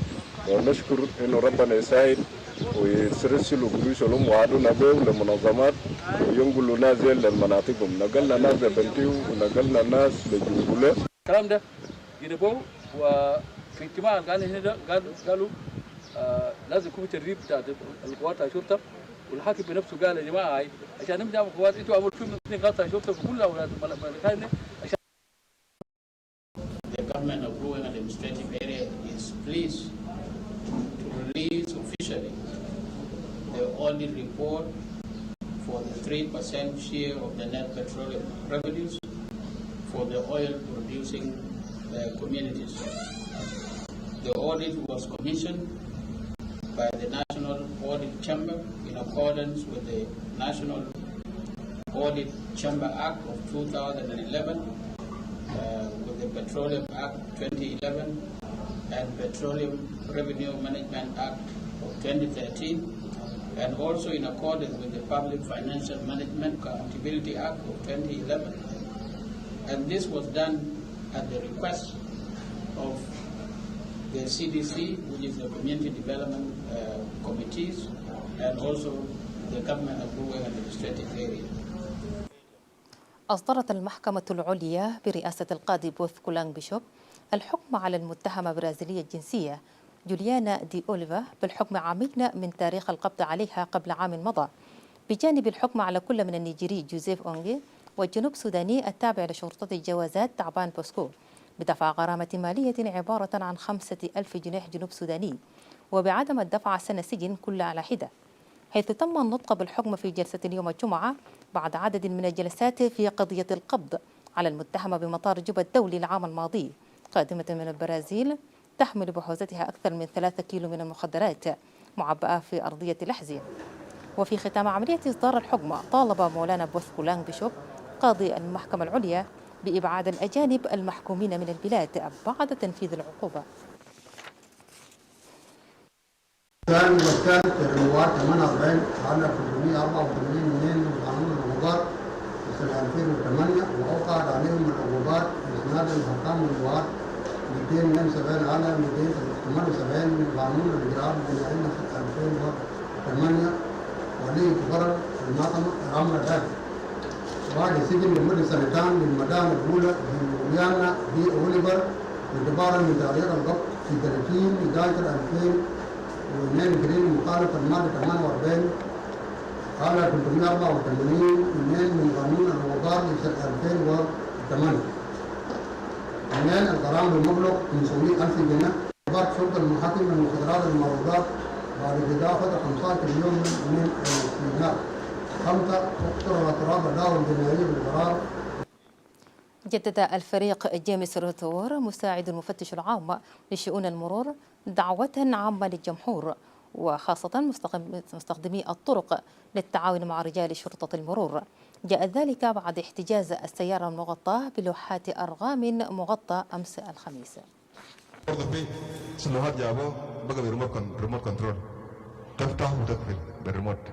دعا الفريق جيمس وودوور مساعد المفتش العام لشؤون المرور الجمهور ومستخدمي الطريق إلى الالتزام بقوانين وأنظمة المرور لضمان السلامة المرورية، مضيفا أن قانون المرور لا يسمح بتغطية اللوحات.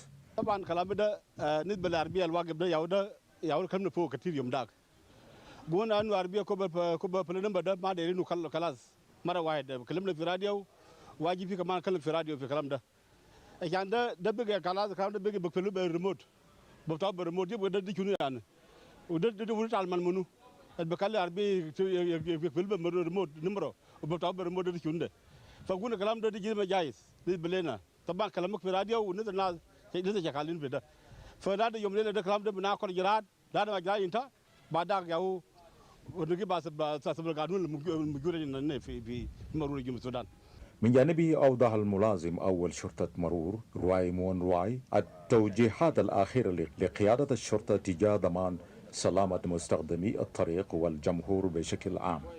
الريموت ده ممكن ده بتاع العربية الواقف قدامنا ده لا وده الريموت اللي بواسطته بيشغلوا به جوا الحاجة ده من جوا بعد ما العربية يكون مدور.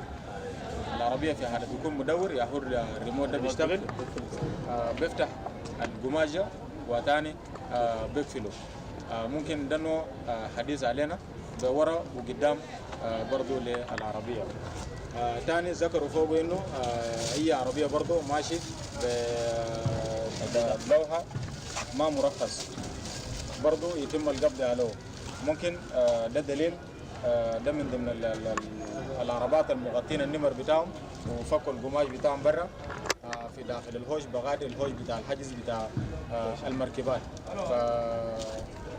توجيه لكل الملاك بتاع المركبات العامة والخاصة ما يغطوا النمر بتاعهم لشان نحن ما نحجز عرباتكم وما نطبق فوقكم القانون بتاع المرور. وفي توجيهات برضو تاني من مدير الإدارة العامة لشرطة المرور تطبيقا لقانون بتاع المرور انه يجي زول يقبضوا عربيته مظلل بتطبيق كيس زي كده ده من السوق او بيغطي العربية بتاعه بقماش زي كده او بمشمع زي اللي بخيطوه من السوق. نحن بنطبق فوقك اللائحه بتاع قانون المرور لسنه 2010 والقانون بتاع المرور لسنه 2003. وقال احد رجال اعمال يتعامل في بيع اغطيه ارقام اللوحات انه احضر اغطيه اللوحات بعد تلقي الطلب من الجمهور. طبعا الحاجات ده انا كان جبناها عينه في ناس كانوا بيجونوا في السوق هناك بيفرشوا العربات بعد ما يفرشوا الناس الكبار دول بيجي بيقولوا يا اخي اللوحه دايرين يقتلوهم بالقماش كويس. فانا قمنا طلبنا ده بديل يعني بديل للقماش اللي بيقتلوا فيه ده. نحن جبنا منه معينات بسيطه يعني ما كثير. ده اول عربيه ربطنا له وجربناه وده الحاجه اللي فيه عندنا بيشتغل بكهرباء بيداس بالريموت بينزل تحت ثاني بيداس بالريموت بيرفع فوق. هذا وقام المفتش العام للشرطة مؤخرا بتوجيه الإدارة العامة لشرطة المرور لتأكد من عدم وجود مركبات تتحرك بلوحات أرقام مغطاة وزجاج مذللة في خطوة. وأخيرا أطلقت مبادرة إبحاث الحوار بالتعاون مع منظمة باكس الهولندية مؤتمرا ليوم واحد للعدالة الانتقالية الذي شارك فيه أكثر من 80 مشاركا من شبكة جنوب السودان للديمقراطية والانتخابات من الجامعات الحكومية والشركاء أمس الخميس. وفي تصريح لSSBC قال المدير التنفيذي لمعهد الحوار والبحوث جوردن لام إن المؤتمر يهدف لتعزيز روح السلام والوحدة وسط مجتمعات البلاد إلى جانب العيش في السلام بعيدا عن الحروب والنزاعات. وفي الوقت نفسه قال مدير منظمة باكس الهولندية جون ويليام إن المنظمة ستعمل سويا مع حكومة جنوب السودان لنشر رسائل السلام للمواطنين وحماية المدنيين من أعمال العنف والنزاعات. Under this project that we are supporting here, where we support TRI to come up with this kind of wonderful initiatives, is a project we call it is strengthening the civil courage. And this is strengthening the civil courage comes under an umbrella of a phrase that we call power of the voices. As a human being, the only thing that you can count that you have been, doing on a daily basis for a number of times without knowing it is the talking. You talk to address situations, you talk to generate solutions, but if you are squeezed in such a way that you are not able to voice out your concerns. The most important thing here is that the civil society's agenda that focus on peace building and focusing on transition from the conflict, from war to peace, we need to sit and have discussion on the role of civil society to generate peace and accommodation. نهاية النشرة، شكرا للاهتمام وحسن المتابعة، والسلام عليكم جميعا.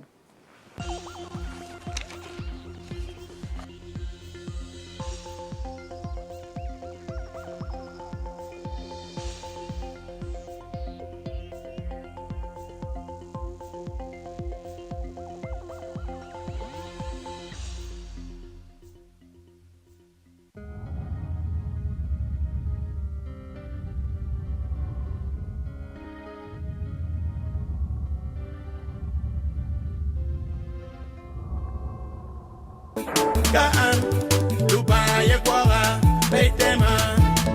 Kaan, Ole Equara, Beitema. Kuparanya Kweni Gidwara Pin, Dubai Equoya. Gigape Kumani Gidwara Pin, Dubai Equoya. Kuwilu Makjay Niginera, Dubai Equoya. Kutiero Kweni Ginera, Dubai Equoya. Kaan, Yekwara, Beitema, Kaan, Ola Yekwara, Beitema, Pilili, Yoleng, Yoleng, Maro Karakara, Pilili, Yoleng, Yoleng, Maro Karakara, Pilili, Yoleng, Yoleng, Maro Warakara, Pilili, Yoleng, Yoleng, Maro Karakara, Pilili, Yoleng, Yoleng, Maro Warawara.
Yoleng, mano cara cara.